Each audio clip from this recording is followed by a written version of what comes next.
Ooh. Hey, let me know if y'all can hear me out there loud and clear. I know we had some technical difficulties last week. Let me see here. I'm I think we got a great show tonight. We're gonna have Steven with United Tradesman Academy gonna join us shortly. Hopefully he'll be able to check in here shortly. But y'all see the title, and I'm gonna try to stick to the topic, even in the comments. I'm gonna try to answer as many comments as possible. I appreciate that, Diego. He said y'all can hear me. Let me know if y'all can hear a little echo. 'Cause I hear a little echo in my headphone. Maybe me on my end. But I'm hopefully we can stick to the topic. And I would like to keep these shows maybe about an hour, hour and a half at the most. I know a lot of times we've been having fun, man. These shows can go 3-4 hours real fast. And we need to be well rested for, next week. Try to hit the ground running, Monday, Sunday, or Monday, whatever, start the work week. But we need to get mentally prepared, today. Um, like I say, today we're gonna basically talk about, how to start, as an apprentice and work your way to a business owner, if that's what you wish. All right, shout out to Kareem, Kenny, Diego, Unanimous, 256, Brad, Junior C, and we got Patrick Northeast Houston in the house. We got Elgin, Washington. What up, people? Hey, so we also gonna give a giveaway. So hopefully y'all get them likes up. We got about 21 people in the house tonight. So get them likes up, man. We're gonna try to get them likes to at least 50 likes, and we're gonna do a giveaway. I posted a video on this anemometer right here. So we're gonna do a live video. So y'all put top T's and I'll spell it for you. It's gonna be written like this. Let me put a banner how I want it spelled. We're gonna do a drawing, and that's exactly how I need to be. So you can enter a chance to win. Okay, here you go, right there, top T's. So this enter top T, TOPTES for a chance to win an anemometer. I'm doing a drawing, so everybody hit them likes, hit the like button. We got the 50 likes in pretty much no time last week, so we're gonna try to match that goal. And I'm gonna do a drawing on this anemometer right here. Like I say, y'all can check out the video that I posted earlier in the week on this anemometer. So shout out to Top T for sponsoring this channel also. I see Angel, he the first one. Looked like Angel was the first. Angel Garcia, first one to enter Top T. So he's definitely gonna be in the drawing. So let me go ahead and I'm gonna go ahead and set the drawing up also. So like I say, just in the top T's for a chance to should have been did this, but it ain't gonna take me no time. Let's see. Successful transition. All right, we got it right here. Top T's. Like I say, we get those up there. I got about 7 entries, 8 entries for the chance to win a digital anemometer. Like I say, this is a great tool. Quick, fast. You can get your CFMs quick, fast, in a hurry. So I like to use this. I typically use a flow hood. So when I'm doing air balance, something like that, I like to have me a good flow hood. But just an example, if a homeowner tells me that it's not a certain amount of airflow, getting into a certain room or certain room be hot and colder than the other, I can just stick that up real fast and at least give me a general idea of where I need to start. And then I'll maybe quote them on the whole air balancing. So I might go up there and check the plenum, see if they got some dampers so I can control the airflow. But like I say, it's a great tool. And the link will be in the description also. If somebody just want to purchase this tool, they're very inexpensive. But if you use my referral link, you will get additional 10% off. So at least save you on taxes, because I think this no more than about $20. But I notice a lot of time when I do advertise this when they first coming out, because I'm really one of the first channels that was sponsored to give these anemometers away. So once they start selling, they do go up on the prices. So you might want to take advantage of it now. Like I said, you stick it in your tool bag or your cargo pan pocket, and you be on your way.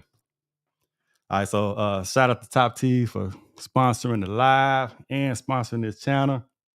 Another one, y'all want to sign up for Jobber. Jobber coming out with a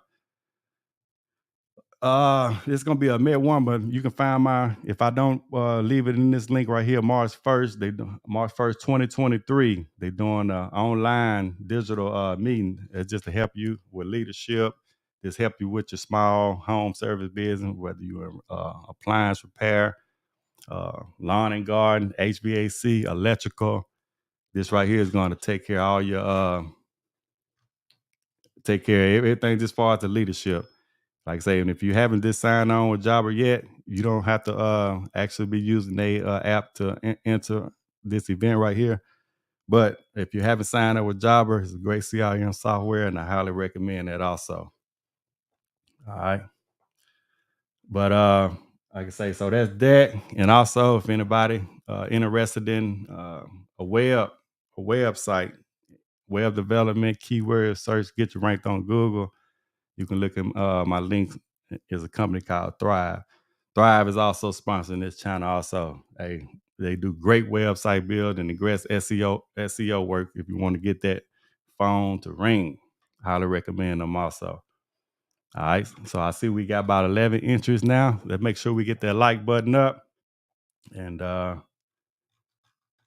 we're gonna go ahead and get this show on the road. Hopefully, Steven with United Tradesman Academy, he'll be joining us shortly. All right. And we're gonna go ahead and get this show on the road. I see he pretty much just checked in now, and we're gonna get with him here in a second. All right, but like I say, I want to try to keep these live hour and a half, man, because like I say, we'll be having fun on here. We'll be here to midnight. All right, let me see if I can get Steven. Hey, Steven, can you hear me? All right, let me give Steven a minute to set up because I know he got a webcam, so I give him an opportunity to set up. Like I say, y'all see in the top T for a chance to win an anemometer, and let me go back to the banners. And also, this 10% referral code for that anemometer right there. Just enter 10 WWHVAC. You can find pretty much any of my latest videos to try to find that link right there. But I will be leaving it in the link in the description also. Like I said, Steven, he's setting up his webcam right now. He's gonna join us. He's gonna give us some of his tips of how he became a business owner, from apprentice to a business owner. Test. I hear you, Steve. I hear you testing, Steve. Your webcam not on, but I do hear you. All right. All right. So I'm gonna scroll some of the top T's. Hey, I see Marvin, you put top T's. What's up? Just enter top T's if you want a chance to win, because I don't know if when you put what's up, I don't know if it's gonna allow you to actually get in the contest. All right. Let me see here. But I do see your comments. Like I say, just enter top T, TOPTES. I see Mr. Danford, Carrie Danford. I see you entered it. Like I say, y'all get them likes up also. Man, this is not working. You trying to get your webcam on, Steve? Can you hear me? Golly. Hey, Steve, I do hear you. Hey, Steve, I do hear you. You just got to get your webcam on. It take your time, bro. Hey, so I'm gonna show y'all. I'm gonna share my screen with you too, man. Just a fun fact. Let me show you this fun fact right here. I'm gonna show you my screen. Let me see this one right here. So this a comment, Sparky18059. This a video that I did right here a while back, but it was this scale right here. Well, this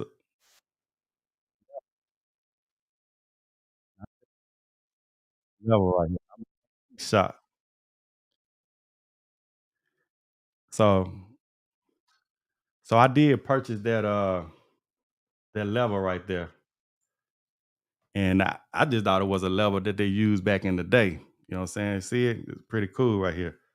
But Brother Steve Sparky 18059. Like I say, I ain't respond to your comment, but like I say, I will respond to y'all comments on some of these live. But he said, I just want to share a little light on the level you picked up. The level has been known to be a symbol of equality. The equality expressed here does not mean that of wealth, social distinction, civil office, or service to mankind. Great men in the F and AM and PHA family. Now, Sparky, if you on this live stream tonight, I will like for you to explain that because I don't, or if anybody know what F and AM and PHA mean. If you can enlighten us on that, that'd be cool. But family has used this symbol to refer to the internal and not the external qualifications. Your light shine to the world to see, brother. The world is watching. Oh, continue to let your light shine. But that was pretty cool, though. Like I said, I just thought there was a regular level that the tradesmen use, but he said it is it's for equality. You know. So I mean that was pretty cool. So that's a fun fact. That's a fun fact right there. Like I said, I never known that. Hey Steven, I see you. I hear you, but I don't see your webcam. You probably just gotta unplug it and maybe try to plug it back in. All right, let's get them likes back, likes up. Okay. Freemason. Okay. 89 Dr. Front say the FN AM mean Freemasonry. Okay. All right. What the PHA mean? Let me see. Yeah, business going pretty good. Business going pretty good, Mr. Washington. Yeah. So I'm gonna give Steven an opportunity to like I said, I wrote some stuff down. I'm gonna try to read to try to get the show going. And remove that screen. Like I say, because we pretty much, you know what I'm saying, I can share my experience on how, I started off, you know what I'm saying, as apprentice, intern. Well, I ain't gonna say intern because my first job actually was getting paid. It wasn't number $8 an hour, but I was getting paid. Okay, I see your webcam, Steve. Can you hear me, Steve? See, I see you mic'd up. Can you hear me, Steve? Now I can't hear you. Let me see. I got your mic. I can't hear your mic though.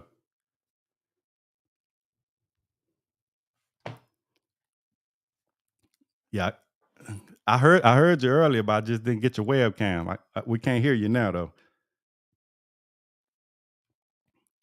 All right. Can you hear me, Steve? You can hear me? Yeah, we can't hear you for some reason. Hey, y'all leave in the comment. Let me know if y'all can hear Steve. We're gonna get this thing rocking and rolling. I still can't hear you. Yeah.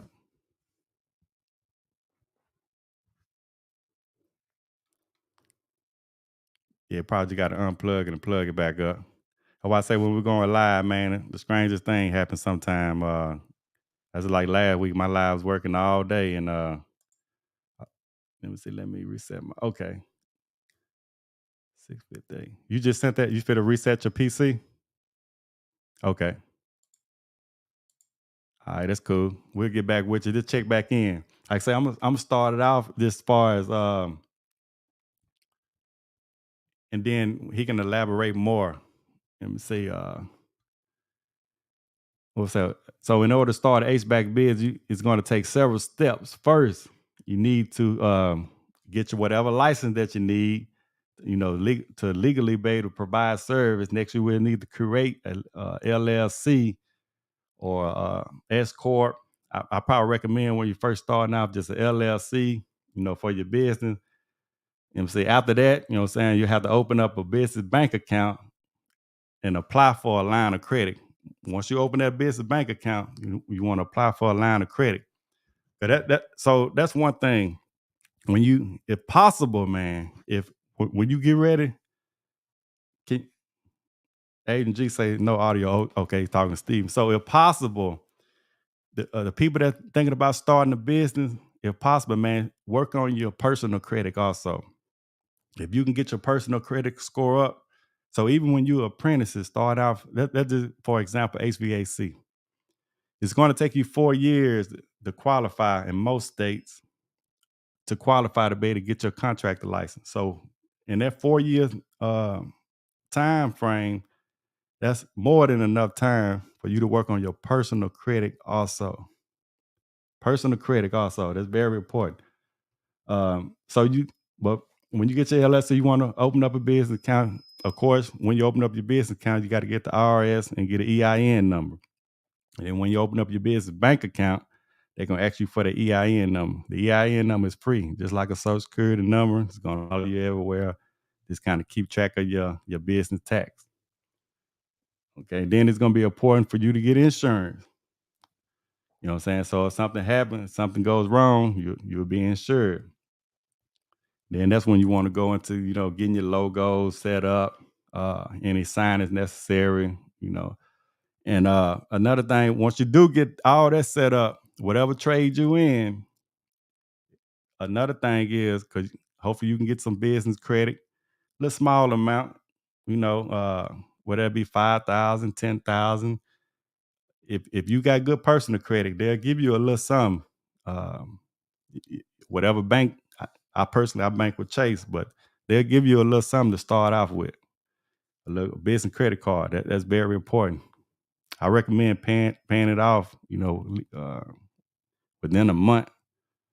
But once you get those business credit cards lined up, that's when you want to go and apply for all the vendors, every vendor. Not even if you're a supplier Test, with. test, test. Yes, sir. We hear you loud and clear. Okay. Yes, sir. We hear you, man. Hey, Okay. thanks for joining, Oh Steve. yeah, man. So Yeah, man. were you able to hear me? I was just starting out with just the basics. No, I didn't hear anything you were Okay. saying. Okay, no, that's cool. You were just resetting your computer. So I was just pretty much just telling them I didn't want to start off with the getting your business bank account, getting your insurance, getting your EIN number. And the most important thing, as far as when you just starting out, just say it take 4 years for you to qualify for your contractor license, right? So within that 4 You talking years, about? Oh, that you're should, talking about HVAC. Okay, yeah, yeah, yeah, yeah. HVAC, yeah. How long does it take to get the electrical license? To get the How long you electrical, need to well, be? to get the contractors, it's at least it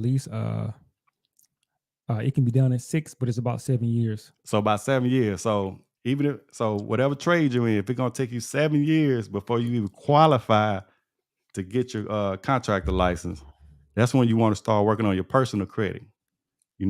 Within that little time, your apprentice time, your first, second, third year, you want to get that credit score up. So it'll be a lot easier to apply for credit cards, once you do start your business. Like I say, I'm not a proponent of going deep on credit, but some business credit is good, and it's good to have a Yeah. couple business credit cards. So then, uh, in no particular order that I'm going, but even with that, so once you get all that set up, I want you to start applying for all the vendors. You start applying for all the vendors, and a lot of vendors, since you're gonna be new to business, they're gonna want to uh, give you cash account or COD. Mm-hmm. But once you build a relationship with those vendors, within probably a year or so, man, they're gonna be throwing money at you, 10,000, 20,000. And they give you like net 15, net 30 to pay those accounts off. Mm-hmm. But as a new business owner, you want the right tool, reliable transportation to get most jobs complete. I say don't go in no huge debt, trying to get all these certain fancy tools. But you do want to you do need the tool to get the job done complete, uh, and safe.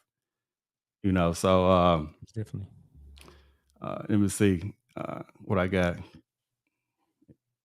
Invest in a good CPA. I recommend getting a good CPA day one. Uh, and I know a lot of us don't teach that. Maybe not your first year of business, because you're going to want to write off a lot of things your first year of business, but it's very important, man. I strongly recommend trying to get a CPA since day one. I I, I kind of think it's financially uh, not responsible if you don't get a CPA.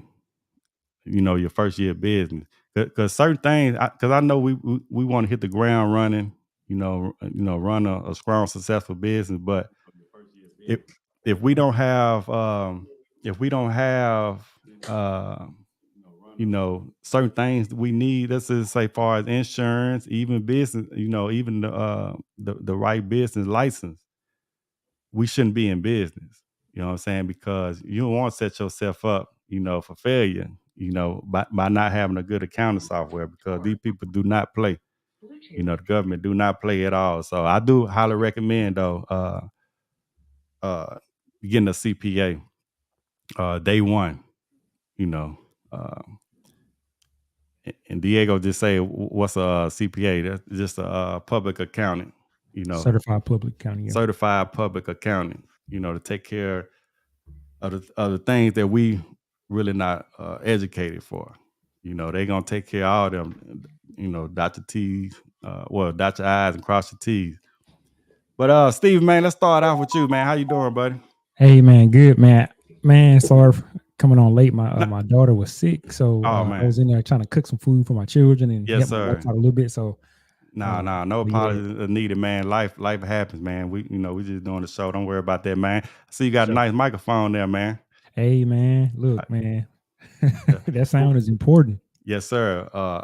And your visual look good too, but audio and audio, I think probably more important than the visual sometimes. So if anybody want to come on, like I say, you don't have to have perfect microphone, perfect visual, but it is important, man. And I do highly recommend that. If Most y'all want to definitely. join the show, please come on. But have a good audio gear. And what kind of microphone you got there? I like that. So I got this Mhm. on Amazon. It's Okay. made by it's kind of a weird name. It's called Mhm. F Deuce, FDUCE. Okay.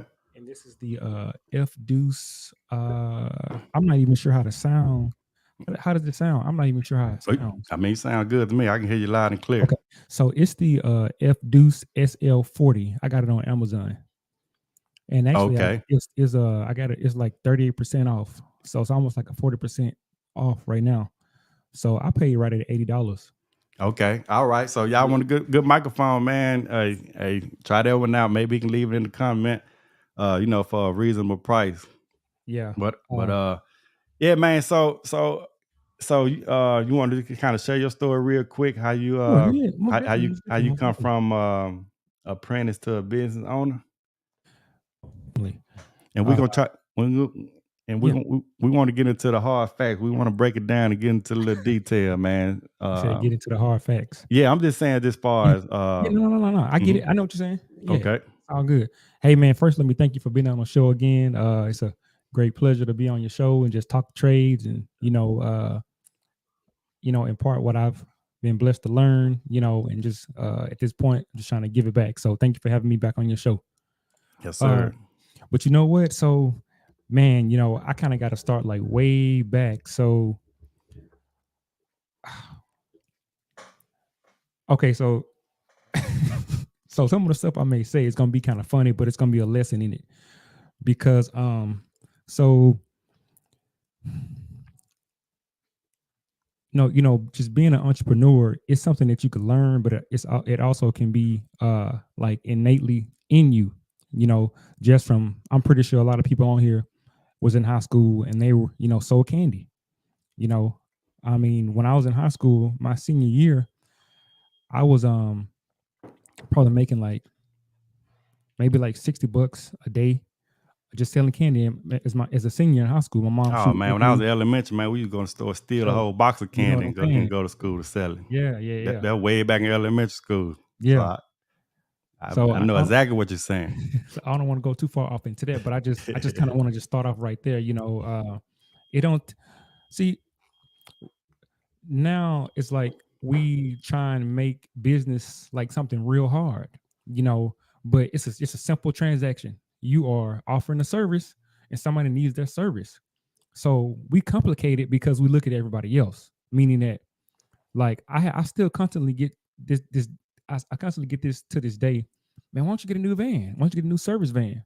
You know, and I understand what they're saying, I can absolutely afford it. But I know um, uh, I everything on my van I can fix myself. My van, Mm-hmm. everything I can. But besides, let me not say everything.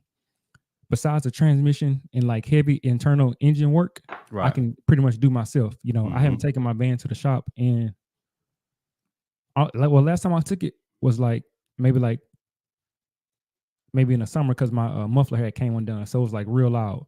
Mm-hmm. But like manifold, I mean like exhaust manifolds, all this stuff. I changed that stuff myself. You know what I'm saying? So A hose or what something like that. hose? I Yeah. mean water pump. Yeah. Water pump. Anything pretty much. If it Mm-hmm. ain't nothing internal like pistons and nothing like that, I'm Yeah. finna try and do it. That's So how I'm I just am with saying that. mine. I'd have changed water pumps. So I had to change my water pump in the customer driveway one time. My wife had to come get it. Hey, bye bye. Changed it out so, real quick. only reason I'm saying that is because there's a reason why they call it small business. And a lot of times we may see businesses that are doing really good, but income wise, they're probably still considered small business, but they have a lot of extra, how say, credit and capital to play with. So it makes them look like a very large company. But anyway, just to make a long story short, so how I did it, man, I let me see back like 2005, my friend he had an old 1989 Ford pickup. Mm. And so when I needed to do jobs, I didn't have a truck at the time. I had a little 2-door sports car, you know.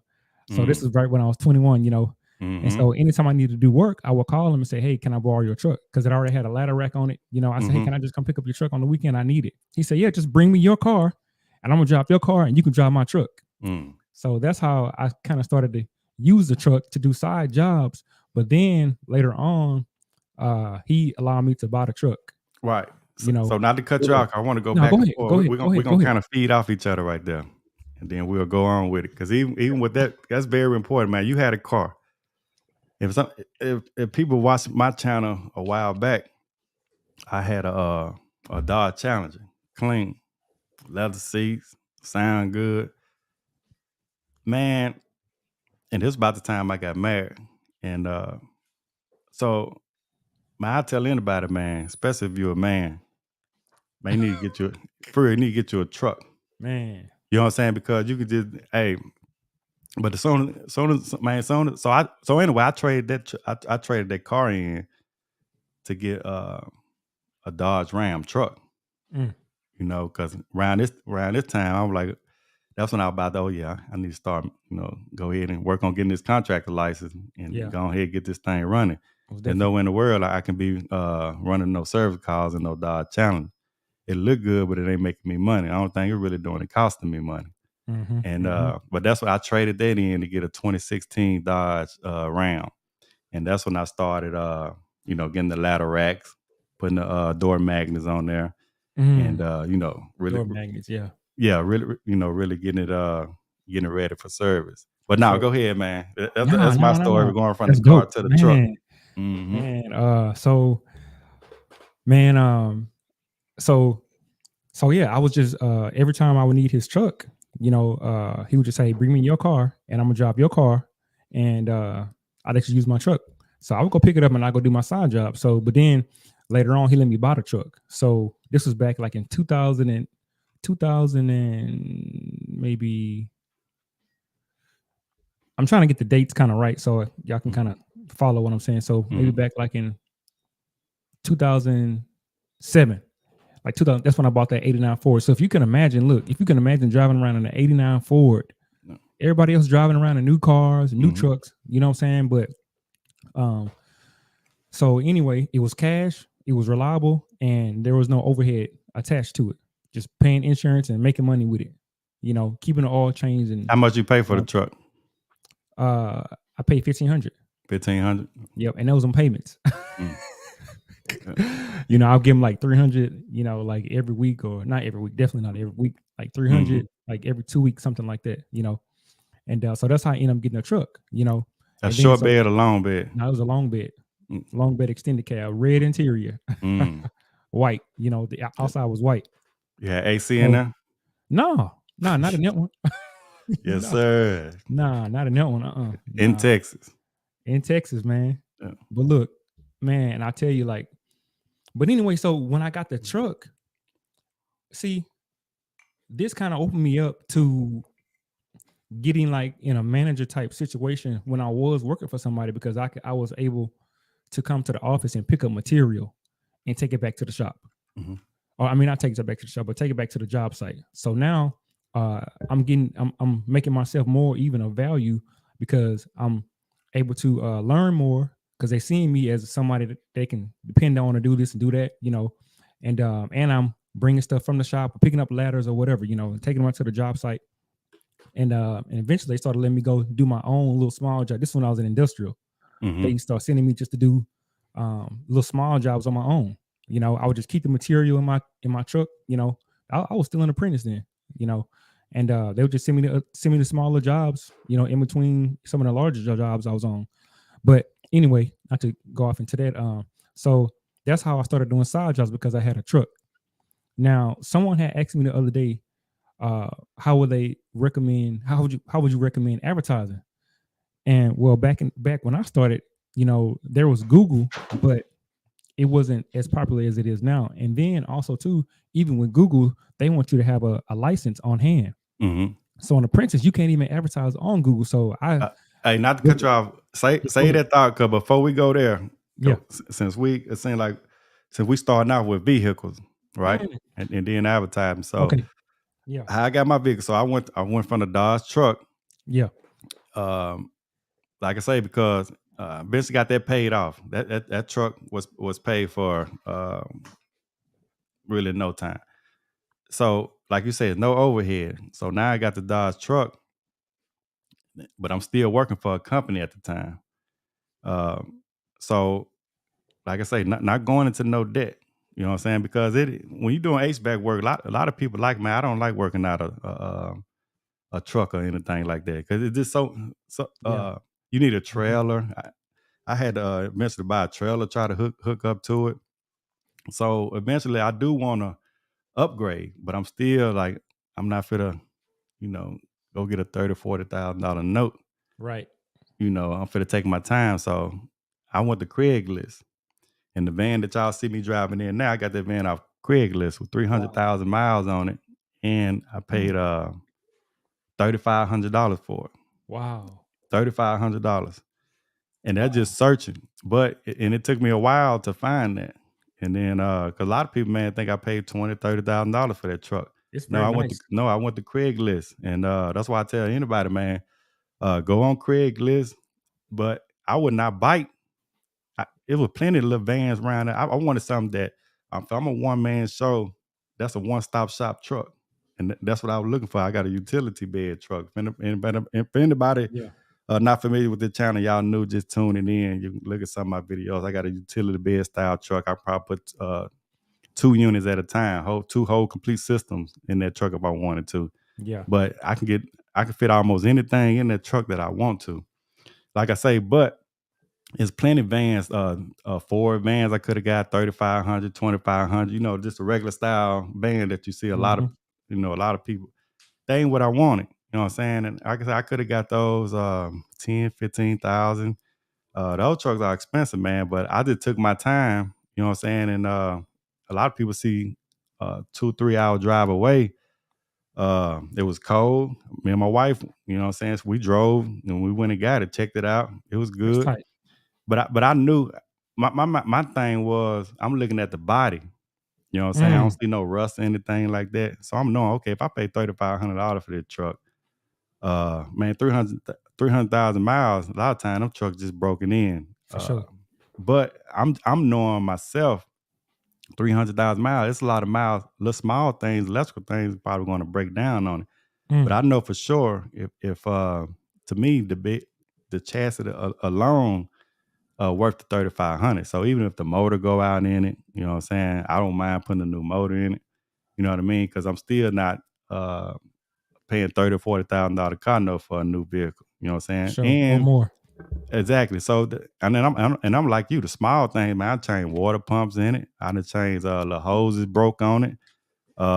my blinkers, my blinkers. Sometimes my blinkers don't work. Yeah. But the transmission went out in it. I think I paid almost $2,000 for a transmission. That still ain't So bad at all though. yeah. So I'm talking about, and I was just down a couple of days. You know what I mean? And the only thing with the transmission, and it lasted a whole year before the transmission went out. And the only thing with the wrong with the transmission, Dang. it wasn't Wow. going reverse. But you know what I'm saying? I'm a successful business owner. It ain't nothing for me to go get a transmission. But I remember times coming up. Well, financially, I wouldn't have been able to For just go sure. get a transmission of a drop up or down like that. And I just park places where I ain't have to use the reverse.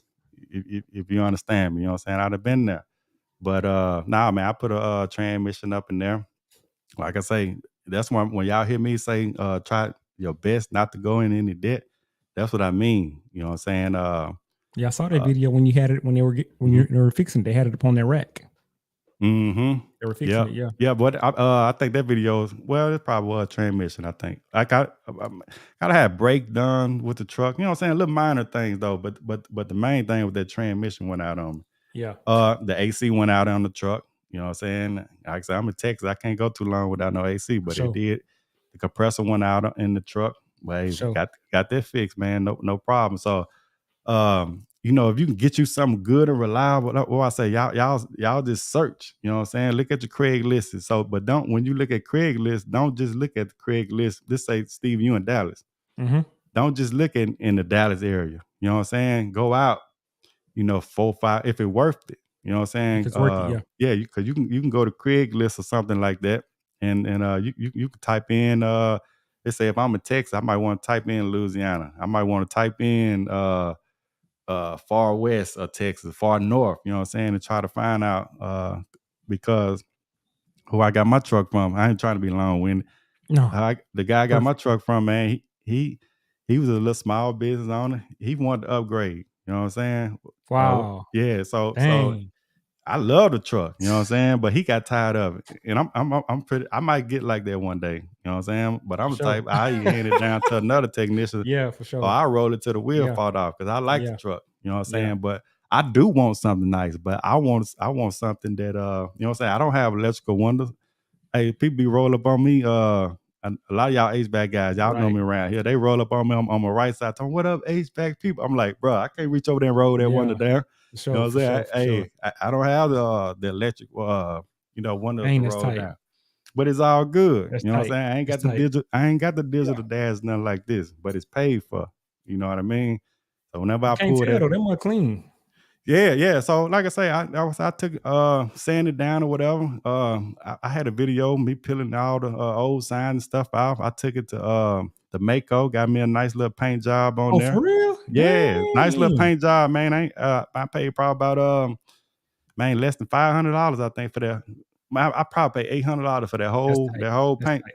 the whole Yeah, that's paint tight. job of that truck. So I got it painted. Then I went to fast signs. Y'all got a fast signs around there? Yeah. Uh-huh. I thought fast sign, and that's another thing. So even when you quoting, uh, go around to a couple of these Mm-hmm. little shops and see what they quote you, because there's a lot of fast signs in my area. And I went to one; they was like $200 for the same exact thing that I wanted done. That another fast sign charged me like $200 less. So even with the signage on my truck, man, I ain't paying them like $350 for it. Mm, You know what I mean? But it looked professional. that's a great It's the deal. same type of logos I got on my uniform. But Mm. like I say that, so that's my story on the truck. Like I say, and I think me and you we on the same page as the message we trying to send out on there right there. If you can, if possible, don't really go into no debt when you first starting off on no new truck. No new service vehicle. If you can find something reliable and dependable to get you to point A to point B, uh, go that route. Mhm. But I go was ahead, going, Steve. man, that truck, man, it's taking me so many places because when I was just a when I was just an electrical apprentice, man, like maybe my third year, like, bruh, I moved back in with my mom, right? And as a teenager, with my dad, I used to cut yards with my dad. So I started back cutting yards when I had got the truck. Mm. So while I was doing it, I was just apprentice, still in apprenticeship, electrical apprenticeship school. Mm-hmm. Told my mom, say, "Hey, mom, you mind if I move back in with you? I'm trying to do this, trying to do a business, outside of doing just being electrician. Mm-hmm. So I'm trying to, because electrician, when you're just apprentice, you ain't making too much. You know what I'm saying? So, I moved back in with my mom and started cutting grass too. Went about lawnmowers and look, I'm gonna tell you this funny story. My wife, she was mad because well, she has a right to be mad, but when I was cutting yards, I had got so much equipment. I went and bought a trailer, right? Well, look, hold up, bruh. I was supposed to go buy her a ring, engagement ring. I spent the money on the trailer instead of buying the engagement ring. Wow. But look, bruh. But look, my plan was super solid, bruh. Like I ain't just go buy I'm the sure you trailer. had a plan behind. I ain't just go buy the trailer. Yeah. And like within a month of me cutting grass. Now I had already been cutting grass like a year. You know what I'm saying? So that's when I had went about the trailer because I had a zero turn mower I had bought, So now I'm trying to, get faster. I had a guy working with me over the summer, it was actually my neighbor's son, but I'm just saying as far as I'm just wanting to say about the truck. It opened me up to so much more. It's the last point I'm gonna make about just having a truck. So my wife is from another state, right? So when my wife got married, I drove that truck all the way to Missouri from Texas and back with all that furniture on the back of it. Wow. Wow. Hey, that truck paid his dues. 89 Ford, bro. Back in this is back in 2012. Wow. I drove that mug all the way to Missouri, loaded her stuff up, truck full of stuff, whole thing full. I got a tarp on it driving back. Wow. But I just go to say what you say. You bought something that's dependable. Yeah, that's why I say if you drove that truck way to Missouri, hey, that's good money, man. My dad was like, "Man, you brave." Yeah, hey, a loved one. Yeah, that too. Yeah, most definitely. But yeah, man. So yeah, that's how. So then actually, I end up selling that truck because. So here's the thing. So before I got my van, I actually bought a service body. It was like a '94 F250. It had a service body on it, but I bought it and I knew the engine was bad in it. But the guy gave me a good deal on it, so it was like a '95 F250 white, and it had a service body, not like yours, but just he got the outside toolboxes. Then right, it had a lift gate on it. It had a lift gate on it.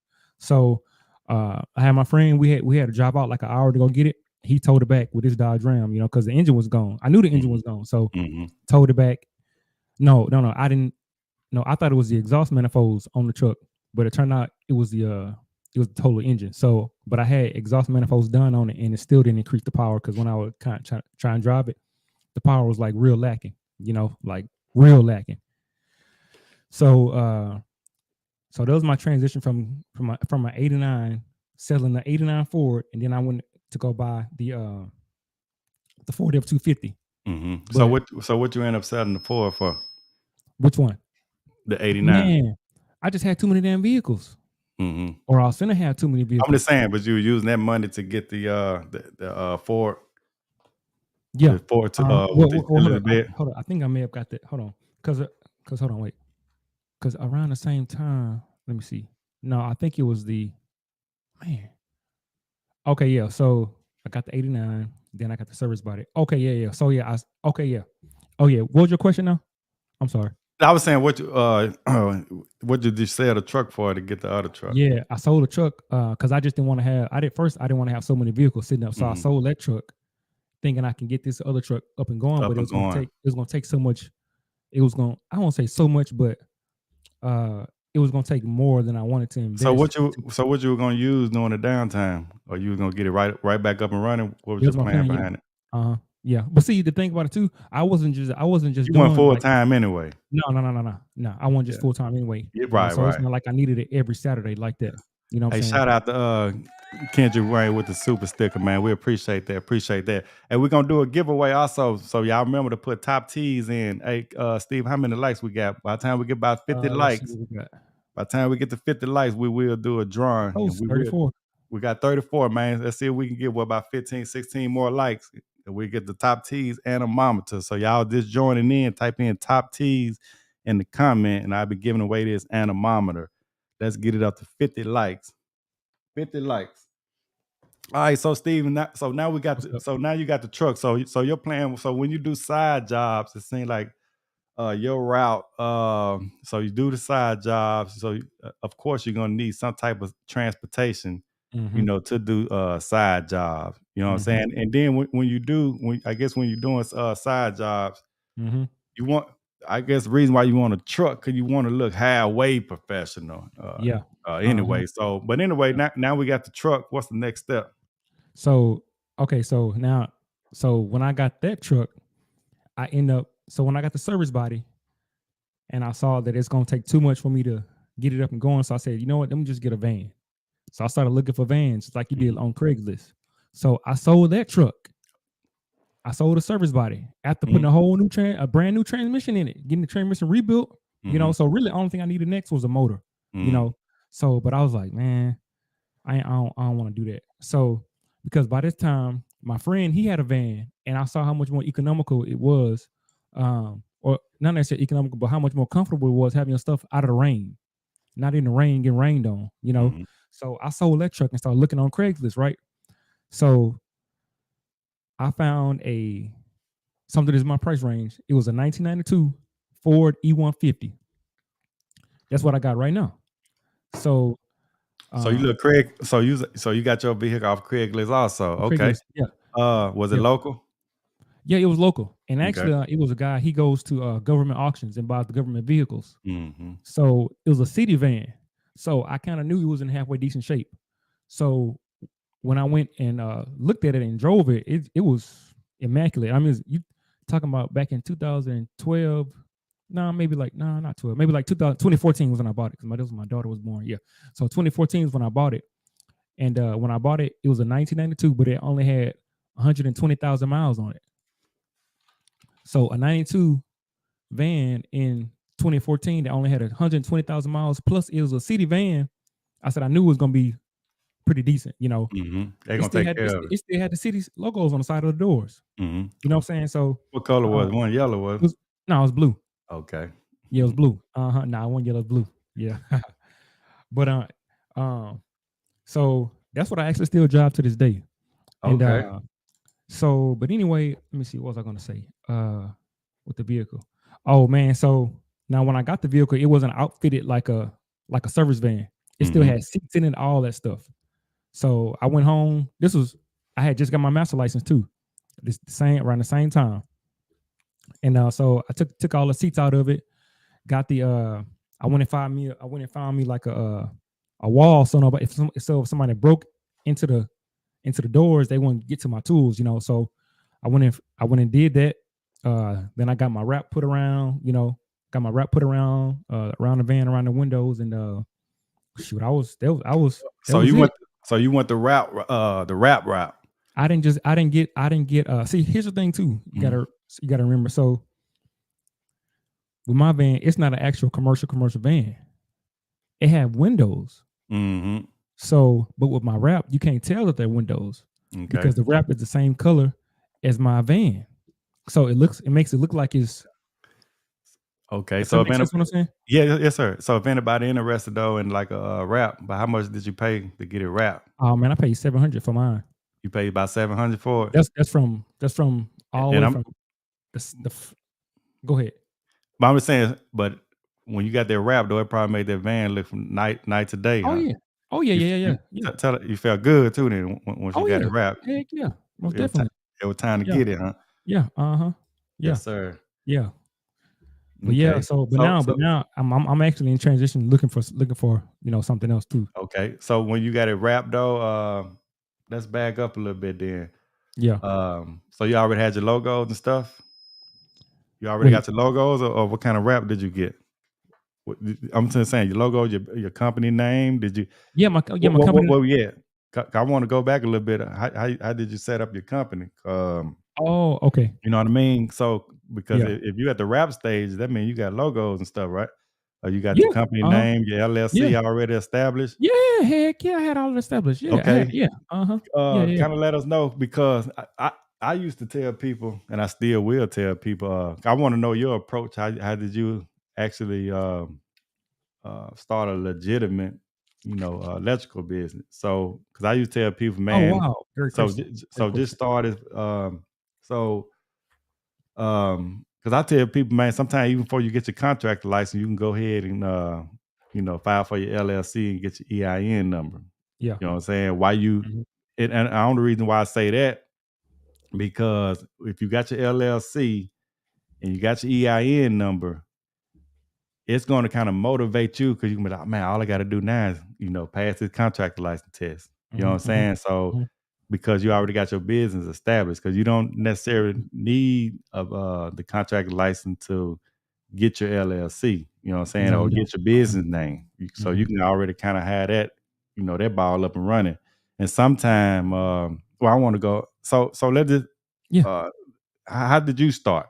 Did you get your So contract license first, then get your LLC? 'Cause I want to know how did you get your no, I got LLC it. started, I your got it. bank account, uh, um, uh, uh, yeah, your bank account. Let us know how you got all that lined up. So I got it all around the same time because let me tell you, like when I came on your show the first time, when I talked about getting my master license, like I got my master license exactly 2 years and 1 day, apart from me getting my journeyman license. So right around that time, because like I said before, you had to have 2 years working with your journeyman's to qualify to take the master electrician test. So I got my master electrician test 2 years exactly in 1 day. So if you look at my journeyman and my master, the dates are the same by one day. But anyway, so what I was saying was is that I got all that stuff at the same time. So when I got the master license, now you can apply for the electrical contractors license because they won't let you apply for the contractor license without having a master license. So, and then I think maybe it's the same kind of like on yours, uh, to where you have to have for us to get the contractor's license, you got to have at least minimum $300,000 worth of insurance Yeah, to even we get the right. contractor's license. So you got to have the master license, then you got to have the insurance, and then you send all that stuff in the TDLR. Mm-hmm. So once that came back, once all that's my actual contractor's license came back, my my LLC. I had somebody do it for me. But before I set up the LLC, I had to find a name and I had to make sure that nobody else already had that name, Right. you know? So, and how did you do that? Because I used I forgot the name of the company that set up all that up for me. So did you do that on yourself? Did you go down there and find your LLC yourself? No, I paid somebody to do my LLC. I had Okay. my name and all that stuff. I paid somebody to do my EIN number. I had a CPA do all that stuff for me. They charged me $300. Yeah. Well, I use LegalZoom. So if anybody interested in LegalZoom, and LegalZoom did everything legit for me. I probably had to pay a little more, but you can actually do that by yourself. You don't. But like you say, if you can just find somebody who you say, I'm sorry, who you say did it for you? I just so in my area, I found the closest CPA. Oh, your You CPA, know, yeah. So your yeah, CPA can do it for you also. Say I didn't have CPA at the time, so I used LegalZoom to set all that up for me. yeah, So I'm gonna put that in the comment section also if anybody interested, because you can't just pick a name. You know what I'm saying? If that name right. already taken. Um, Hmm. Now it can be like I say LegalZoom. That's who I use right there. They're not sponsored China or anything like that, but they Yeah, did help me out. And I can still call them for something that I filed about 4 or 5 years ago. It was right. in 2018, I think, when I got everything set up for mine. End of 2017, beginning of 2018. But they can set all that up for you. Or like I say, if you have a CPA, but if you're just starting out, you may not have a CPA. But that'd be a good time because you want to get a good CPA, and we'll get into that also. Or For we can sure. get into it now. You do want, like I said, I recommend starting out with a good CPA. But you want a CPA you can kind of relate to and talk to, be Definitely. able to ask questions. So that may be a good vetting process right there. You might want to find you a good CPA because you might get a good CPA, on your first try. So you might want to go that route. Get you a good CPA to set up your LLC. From my experience, I Mhm.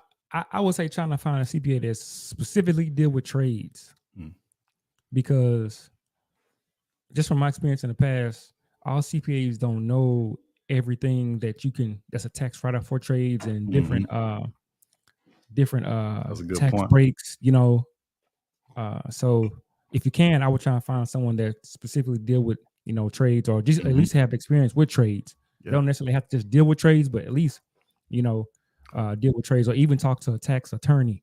Even talk to a tax attorney. That's good too. Yeah. Tax attorney, like I say, good CPA. Like I say, you don't want the mind, because you don't want the mind state that you employee that you're trying to look for money back or anything like that. Because especially when you start working for yourself full time, you want a good CPA that's not trying to cut no corners. You actually want to show that you made some money and had to pay the government back, because when it get time that you may want to purchase a house one day or something like that, Right. they're going to look at that stuff. And if you write a negative every year that you losing money, when it's time to get approved for a mortgage, So you want to get you a good CPA, man, and just do everything legit. You know what I'm saying? Yeah. Just bite the pill, pay the government, and look at the government like this right here, different mind state. You know what I'm saying? Government. If we didn't have the government, man, we wouldn't be able to get to these houses. You know what I'm saying? They the one that paving the roads for us. They the one that's supplying the water. They the one that's supplying the electricity to the houses, or the power line, the power pole. So we got to take care of the goose that laid the golden egg. Yeah. But now go ahead, man. I mean, cut you off. So now. Oh no, you good. So now we done set up LLC. I don't know if. Well, we'll get to the comments later. He asking what a sole proprietor versus LLC. All the LLC is really no tax benefits. It's just protecting you. You're a sole proprietor. That means if anything happen while you doing service for someone and they want to sue you, they can take, because you the sole proprietor. They can sue you. So if you got a house or a car in your name, that's all you got, or anything in your bank account, they can see. They can sue King Cooper. For the LLC, they can only take what's in your business name. You know what I'm saying? They can only go after that. So that's the difference from an LLC and an S corp. Well, sole proprietor. All right, now go ahead. So what we at? So now, like I say, so now you pretty much established. You set up your LLC. So what about your EIN number? Did your CPAs do your EIN number? Yeah, she did all that. Did that for you also? Yeah. Like I said, she charged me $300 to set up the LLC, to set up the EIN number. She did all that for me. Okay. What about your business bank account? Oh yeah. Okay. So now, good question. So now my business bank account, how I have my LLC set up, I have it set up to where my wife owns the majority of the company. So because I'm looking down the line, so I'm thinking about, doing government work, so, well, if you think about it, they already have to give minority owned businesses a certain percentage of work, of government contracts. Now, when you have a minority woman owned business, so that's a double minority. Yep. One thing is you black, which that's the minority, and then you have the woman owned, so that's double minority. So now you even have a better chance of winning contracts versus other people who may just be a minority. So I got it set up to where my wife owns majority of the company, because when you bid on a government contract, they want to see how your business formation is formed. It's set up so they have to be sure that your wife or the woman owns more, or not necessarily your wife or the woman, but the majority of the ownership is owned by a woman. It don't have to be your wife, but majority of the company has to be owned by a woman, to be double minority. Yep. So anyway, so I got it set up like that. And I forgot. What would you? No, so now you got your LLC set up. You know what I'm saying? We got the bank account set up. So I was basically asking, how did you get set that bank account up? So the bank account, So we had to go to the bank together, because on our formation paper, it says she's majority owner. So we both had to go down there and set it up. But I did all that around the same time. And when you say your formation paper, because the LLC formation paper. Because the people that Right. So Yeah. the people that are So when I interested say in that, there's formation, gonna be a yeah, bunch of papers on the yeah, back where yeah, minority owners or yeah. you 5150, Hmm, hmm. everybody that's owner got to sign that. Yeah, everybody So on it. So yeah, on the back mhm, of your LLC yeah, formation yeah, paper, yeah, it'll be on the very last page. It should say something like manager member, yeah. sole owner, something like that. And all And that's gonna follow you, folks. So whenever you yeah, do get that packet, if you lose LegalZoom or you use your CPA, whoever signing that and certifying that, you wanna file those things and keep them because like you say, when you go to sign a government proposal for government work, all this paperwork gonna come back up and they want to see all that. So you have to kind of print it out and send it to them in a PDF file or whatever they asking you for. hmm, Go ahead, yeah, Steve. yeah. But no, so I was just saying that's how I got my LLC set up, and then my bank account set up. So I did all that pretty much around the same time. Now the thing when you get that business bank account, I think how I had my first one set up is that you had to have at least like I think your balance had to constantly be at least like $1,500, something like that. Versus just a regular checking account. You can Mhm, have minimum $10 in there. With mhm. with a business bank, depending on which one you go with, they want you to have like a minimum of like $1,500, or I can't remember exactly the exact amount because it's been quite a while since I got it set up. But they want you to have a little bit more money than you would just have in a regular checking account. You know, so but yeah, no, that's Yeah, and like I say, it be benefits. Like I say, yeah. certain banks different. You know what I mean? But it do be benefits. What about did you apply for any credit when you started? No, not at that time. Mhm. So I applied for credit actually probably let's see, maybe it probably was maybe like 4 years later, man. Okay. So what about so did you use Don and Bradstreet to try to build your Yeah, business credit? Did you yeah. start off with that? Don and Bradstreet, and for anybody who don't So know, Don and Bradstreet, that is that business side of setting your credit up. It's like your personal credit. What we got like Insuron, mhm. Experian, Experience, yeah. I can't even remember and the other ones. Yeah. yeah, it's a couple more or whatever. No, But it's just far as the what I business did, part of it. Mhm. so no, I didn't do it specifically with Dun and Bradstreet. I just went and got like Home Depot credit card, Mhm. like Lowe's credit card. I got credit cards like in my business name where I know I Yeah. would be using it, Right. buying material on a custom basis and paying it off. Yeah. That's how I did mine. Yeah, yeah. I think I did a Home Depot also. I've been making a bunch of memes and stuff with Home Depot on my shorts. Y'all don't be taking me serious, man. I don't. A lot of people be like, "Hey, man, you're a HVAC contractor. Why you shopping at Home Depot?" Man, Oh I man. love Home Depot. They're one of my favorite stores. But if I'm actually buying HVAC equipment, trust me, I'm not going to Home Depot. I Yeah. just be making crazy videos sometimes. But so this far, you're done at Bradstreet though. I mean, I advise anybody though to sign up for Most Dun and definitely. Bradstreet or Mhm. just like you say, get like a business account. They got one called Quail. I started out with a company called Quail, and I just use them about one or two times. You know what I'm saying? That just like office material and stuff like that. They do. Mm, So if I okay. wanted like printer paper or I got a printer machine for as ink, um, that'll help kind of build a line of credit with them also. Mhm. And then and like I say, this especially your vendors. Like I say, you want to apply with all the vendors.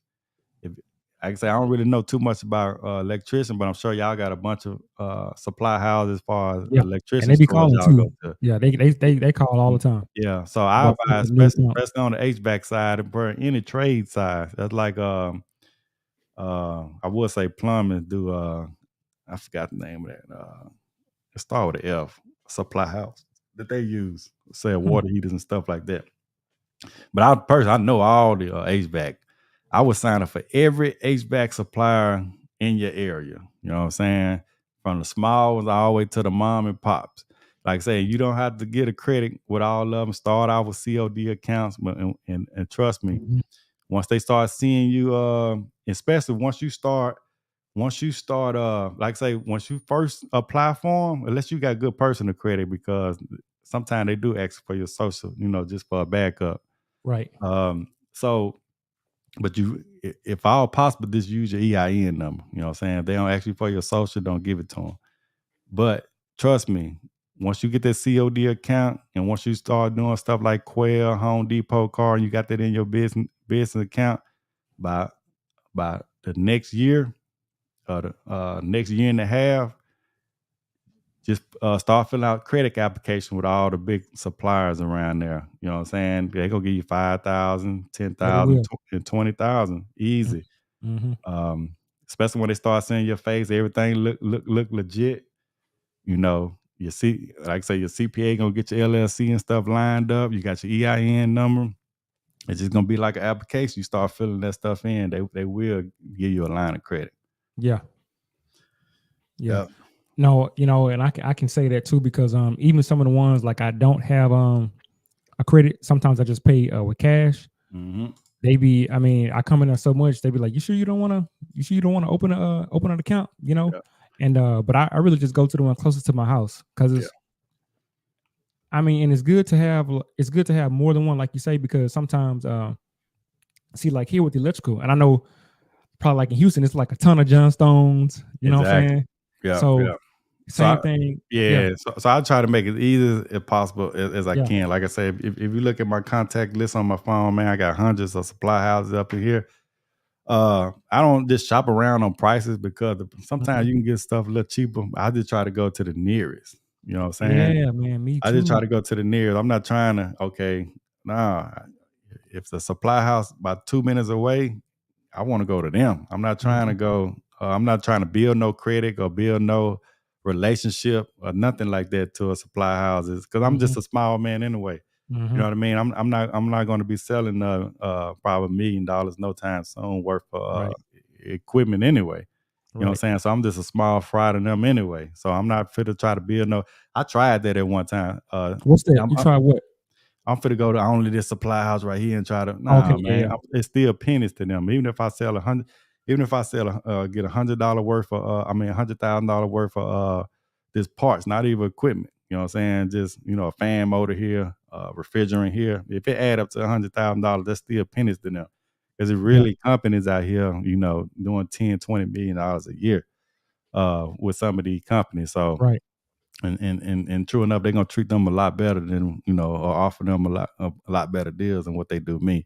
So I recommend any supply houses in your area, sign up with all of them. Like I say, even if it's a COD account, you know what I'm saying. You wanted to get it to where you know what I'm saying it's a credit account because it's not gonna hurt Mhm. you anyway. I got credit account with just much all of them anyway, and it's refreshing too, the knowing that the first year they didn't want to offer me any credit or anything, had to be a COD account. So, I see how much I build my credit in a small amount of time, within a Yeah. couple of years and everybody offering credit. And it's okay for that credit to sit there just because I got $20,000 with this vendor right here don't mean Mhm. I have to use it. Yeah. But when opportunity presents itself and I need that, it's there. You know what I'm Yeah. saying? So you're not going to get penalized or anything like that just for having a credit account open with Mhm. them.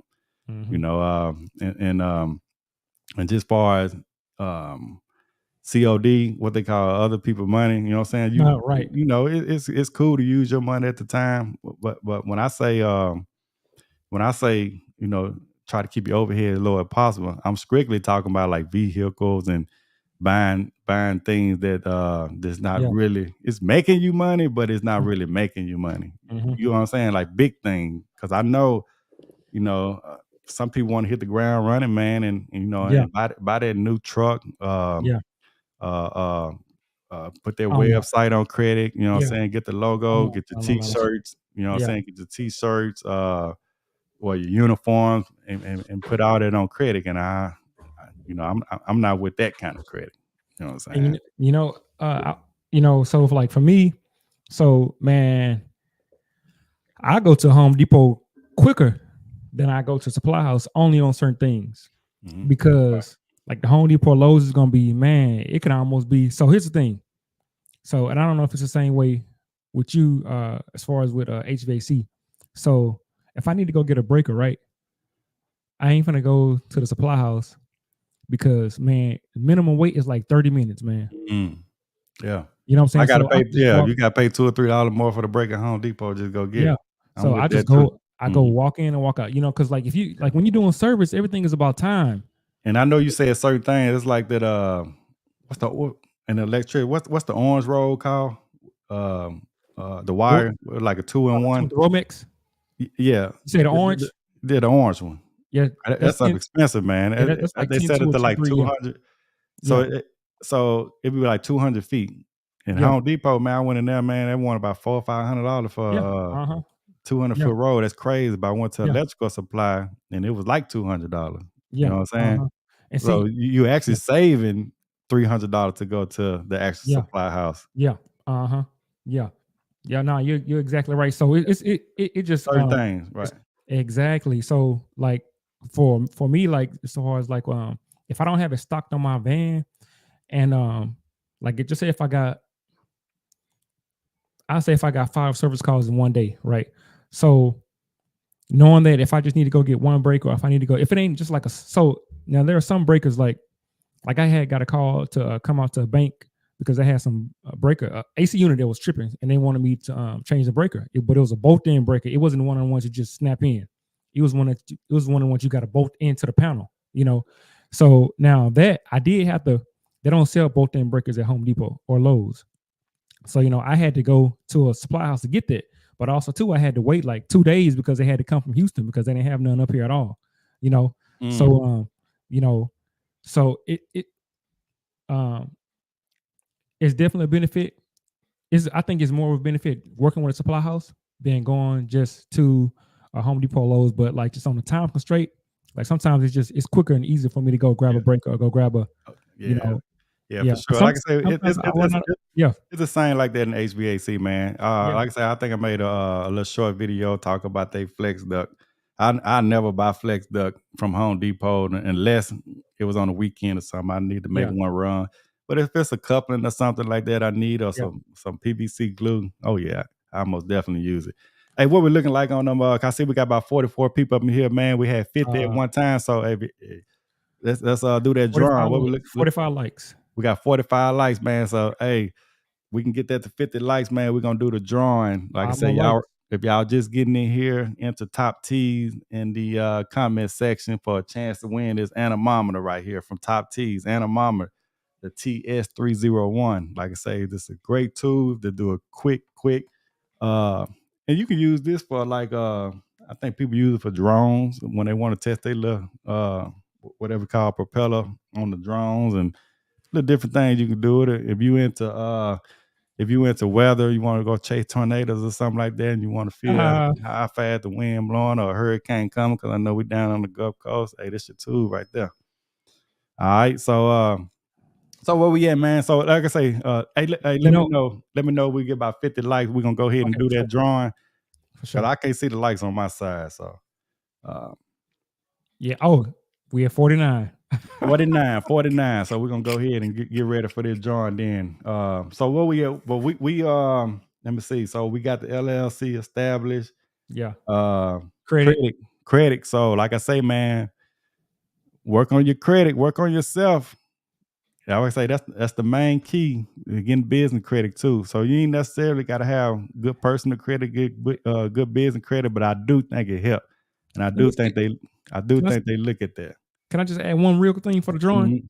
Mhm. Okay. So I think it's important to say because uh the economy, man, like right now, uh trying to get something like real big, because you gotta, so what I'm trying to say is like taking a chance on getting something like a brand new $60,000 service van on credit. Mm. Right when COVID happened, bro, if you want an essential worker, you was not going out. They Mm. they didn't want you going out, but you still got to make that payment. Yep. You know what I'm saying? So But we like, are essential workers though, so shout out to yeah, the for trades sure. out here. We are essential workers. Yeah, for sure. But I'm just saying it to kind of say we talking about like building your business, but maybe if your wife got a brand new Mercedes, you know what I'm saying, and Yeah. her income is paying for her car, now she ain't an essential worker, so Mm-hmm. now you got to The be one tasked to pay. income. Yeah, exactly. So I'm just saying it in proper perspective because, Yeah, like, I kind of try and run most of my stuff through like worst case scenario. You know what I'm saying? yeah, And but nah, yeah. I'll let you go ahead and do the No, no, no. We can do the drawing, and like I say, I'm the type of person. I don't really try to get into people personal business stuff like this. You know what I'm saying? Just far because I just keep it. You know what I'm saying? Just far the business part of it. You know what I'm saying? But I'm against, like I say, I ain't gonna get into it too much, but I'm definitely against going out there and get brand new cars also. You know what I'm saying? Just for your personal, but that's personal. We're gonna keep it business related, you know what I'm saying? But you wanna go and get the Mercedes, the brand new, and hey, that's on you. yeah. And but by me saying that, man, the people that getting into this trade, I know this still kind of off topic a little bit, man. You are gonna make a lot of money when you're in the trade. I'm talking about my new apprentice. If you're apprentice right now, save some of it, man. Put some away, and that's a whole nother show right there. You know what I'm saying? Don't look 5, 10 years down the road and don't have nothing. You know what I'm saying? Start if you work for the company and they do a 401k, start researching what is a 401k. And if they offering a match it, man. You know what I'm saying? Mhm. At least get the match. If they match up to 3%, 5%, at least contribute 5% for they can match that. That's free money that you're turning down. And I know sometimes that when you start getting these jobs or whatever, you're not making the top dollars what all the other technicians making. So maybe they might be going out having them good lunches and stuff like that. Pack you a lunch, man, and that lunch money, put it into your 401k. You know what I'm saying? So if you making, they start you out $15 an hour, man.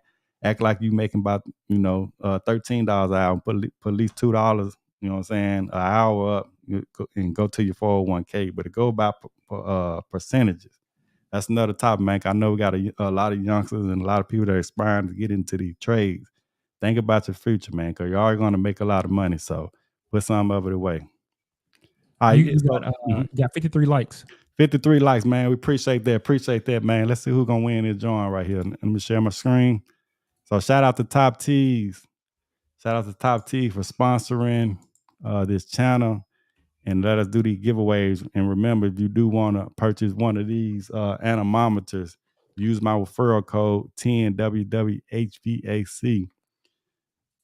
They're really not that expensive anyway, so it will save you additional 10% off. But they're a great handy tool to use.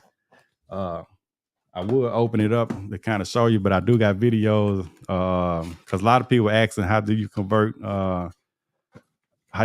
this to CFM, but I do got a video showing you step by step how to do that I'll be right back. on one of the diffusers up there. Okay, I'm gonna go ahead and do the giveaway.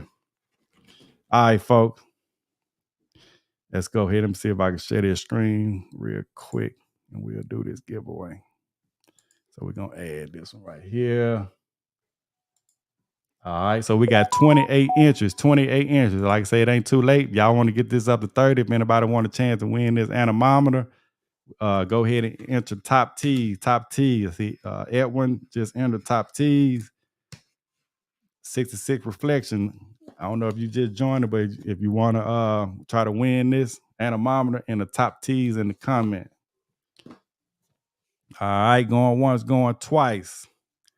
All right, let's see who win the drawing, folks. Let's see who got this. Oh, no, that ain't what I want. Let's see what we got. I'm trying to get these sound effects on. There we go. There we go. 30. Uh-oh, we at 30. We at 30. I'm gonna enter my let's see who we got here. Let's see who we got. Winner is RDA110971. REDA971. Let me see. So I'm gonna leave my email RDA11. What that a zip code, area code. So 110, that's somewhere on the East Coast. RDA, man. RDA. I'm gonna enter my email. Well, I say I hope y'all local too, man. If y'all in Africa, man, hey, let me know, man. If you in Africa though, I send it to you. I send it to you. We send stuff over to Africa all the time. It's a fun fact to me, man. I am buying land in Africa. If y'all been watching my channel for a little while, y'all know I go over there every other year. We buying land in Africa too. That's just a fun fact, man. That will be my retirement home. But we're gonna go over there way before we retire. But we are buying land back in Africa. But RDA, I'm entering my email in the comment section. Just email me your name, your name and address, and I'll send this to you probably first thing in the morning. All right. All right, like I say, man, time fly, man. Like I say, I want to keep it's so much more I want to talk about just far as this subject, man. I want to keep these screens like an hour long, but it's already been almost an hour and 30 minutes. We've been on here an hour and 21 minutes so far. All right. But we're gonna get Steven back, man. We're gonna try to go through some of these comments because it might have to be a part two of this. Or if y'all want some more topics, like I say, I don't mind this show really going in the direction that y'all want to go, as long as y'all enjoying the show, man. My main thing is I want to try to add value, you know what I'm saying, as best I can, because I know for a show, there's a lot of things out here, man, that a lot of y'all don't know, you know what I'm saying, just far as especially people that just starting, because I can only teach you, you know what I'm saying, what I know or what I've been through.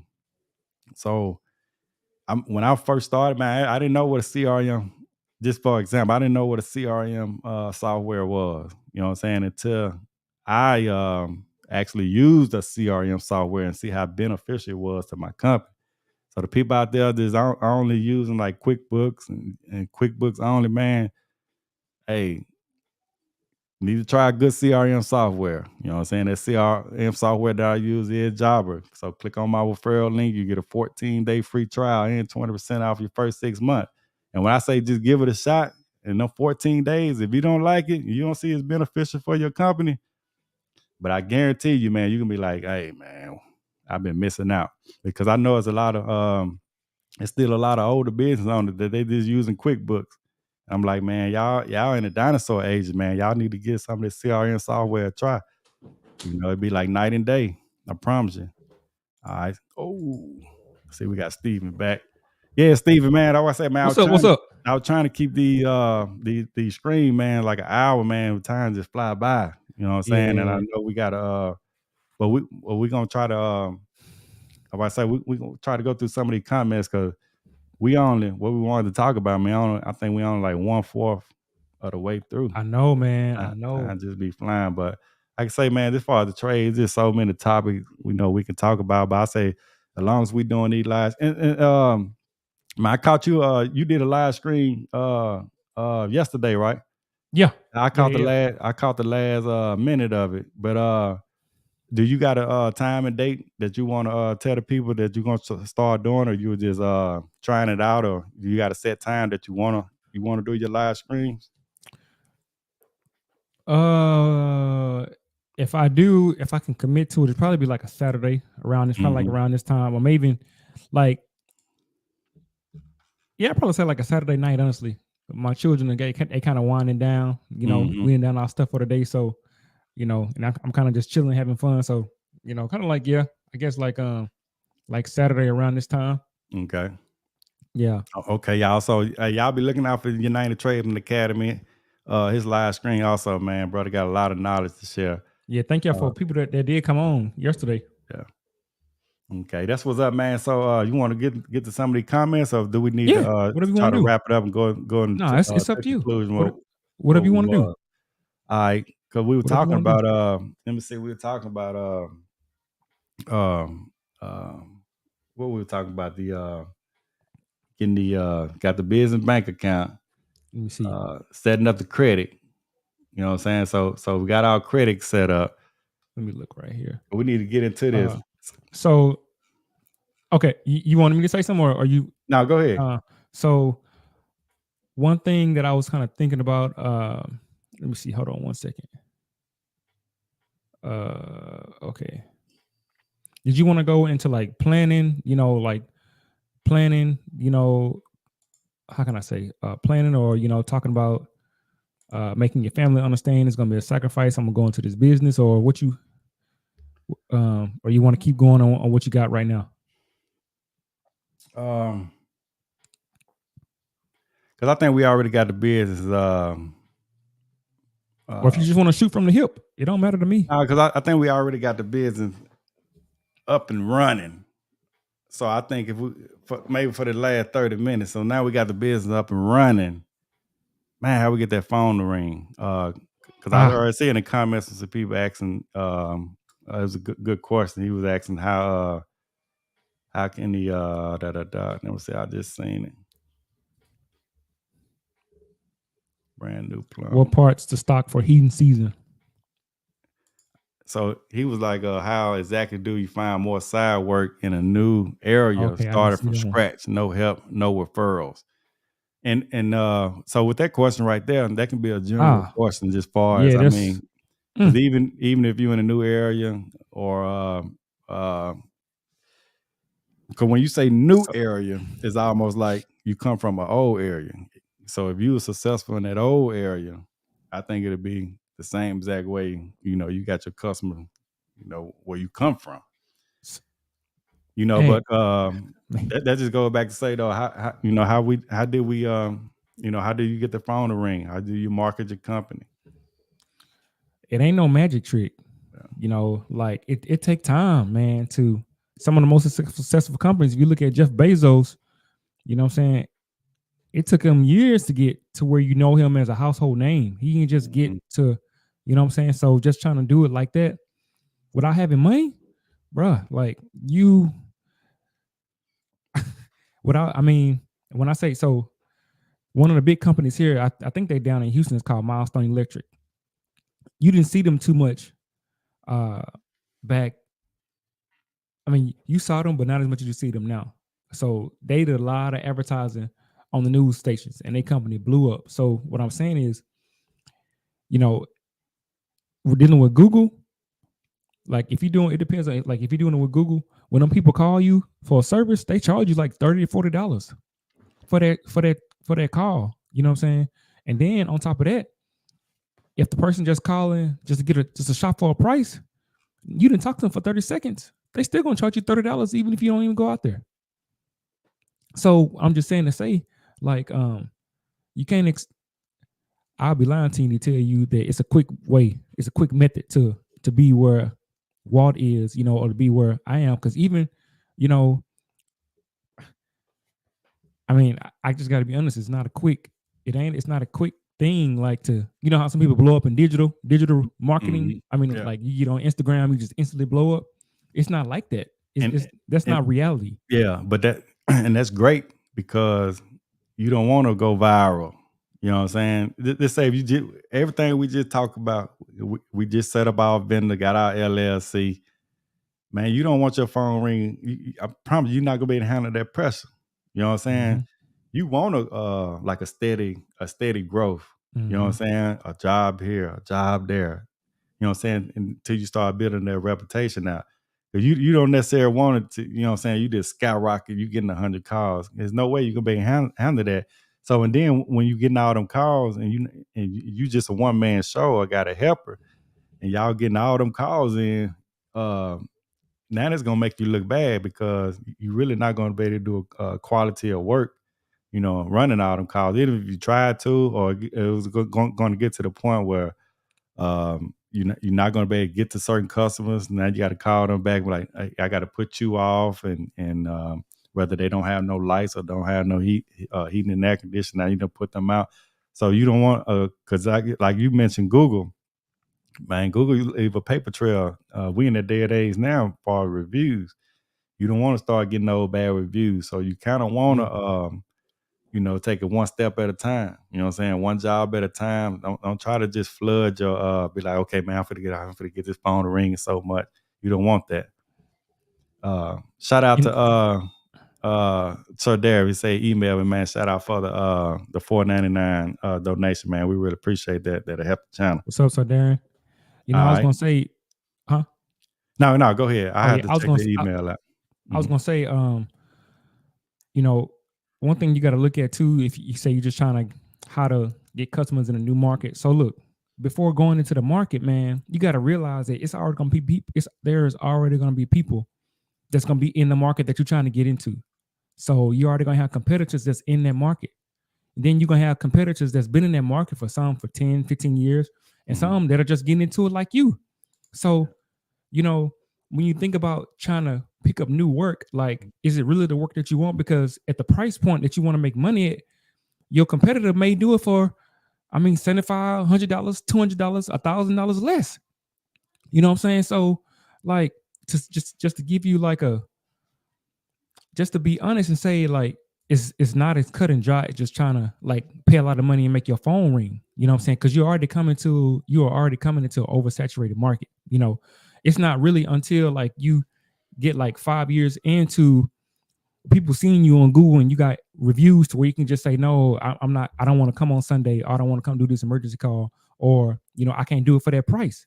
You know what I'm saying? So if you're just trying to get into the market, you know what I'm saying, but you don't have no presence built up, and now you're just gonna go do any job to make money, then you're gonna be out of business real soon, because you're gonna, you know, and also too. So if you're saying that, so when you tell me that you're asking how to get into it without into a new market, that's already kind of a red flag, because um how can I say this in the right way? So uh I'm trying to think about how I can say this in the right manner to kind of not be offensive, because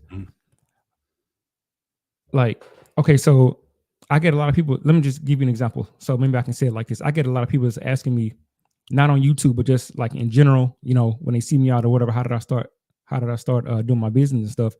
And I explained to them just from the ground up, like, you know, just from the ground up. I don't spend a lot of money on advertising. I didn't do any of that. Man, I mean, I just, over time, it built up. It wasn't like no, you know what I'm saying? Like, I'm gonna go to Houston, and now just because I got, you know, I got like some money and stuff, you know, and I'm just gonna drop a lot of money on advertising. Like, it's still not gonna come like that. You know what I'm saying? A lot of my stuff comes from people that know me and referrals. Like, let me just give you an example. So I did this middle school remodel over the summer, where we went and did the whole school, not whole school, but we did the whole second floor. We took out all the old lights and put new lights in. Well, look, I wouldn't have normally got that job because it wasn't even on like any bidding. It wasn't even out there for bid. My friend is an architect, and he was the one that was designing some of the stuff, and so that's how I got the job. He said, "Hey, I know an electrician. I'm gonna bring him in, and he's gonna do that job." But normally, it would be a much larger company that would do that. So what I'm saying is that even if I were to try and bid on that job, you know, it would have been probably like 5 to 10 other people that I would have been bidding against. And some of them would do it for half your price. You may come in and say, okay, you know what? It's this X amount of lights. Some of them just want to stay busy because they got employees. You know what I'm saying? You know what I'm saying? They break even. They good. So I'm just saying it to say it's so many factors in just trying to.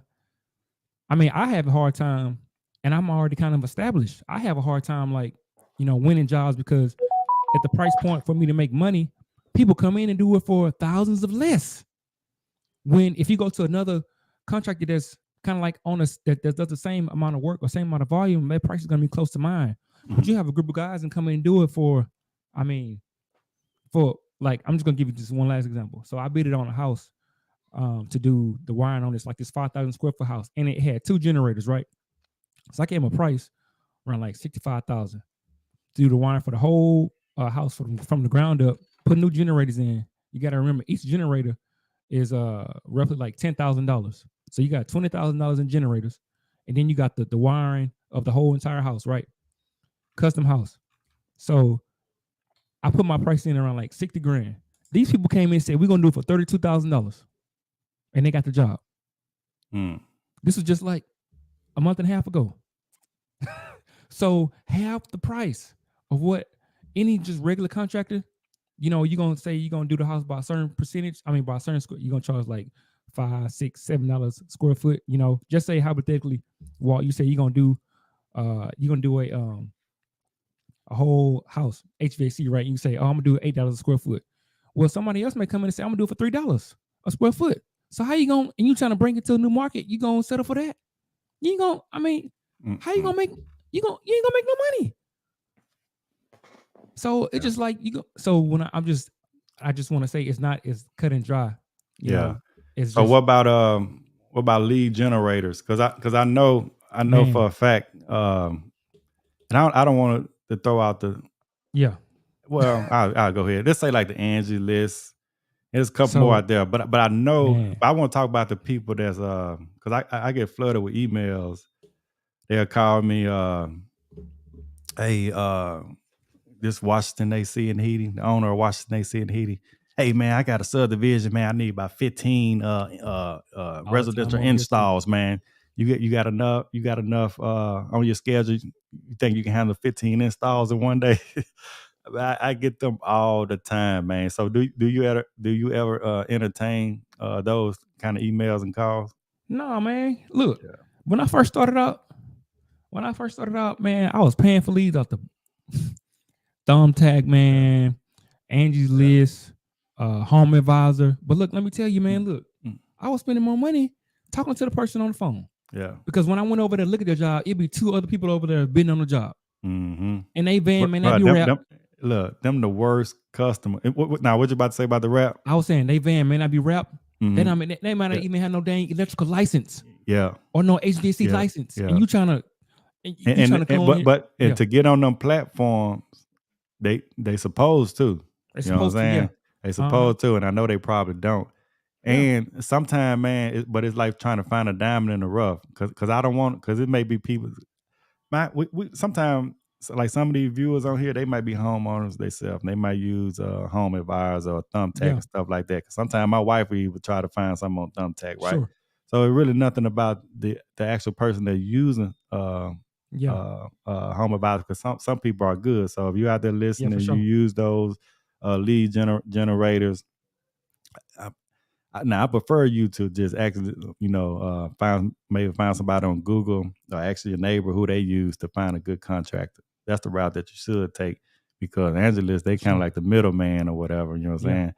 But when I say it's like trying to find a diamond in the rough to try to find a good customer, man, because most of those customers, man, be kicking the can down the road, just trying to find the Yeah. cheapest contractor Mm-hmm. they can find, man. Mm-hmm. You know what I'm saying? And I ran up on one of them, man. They say the contractor, man, he was charging like a $35 service fee.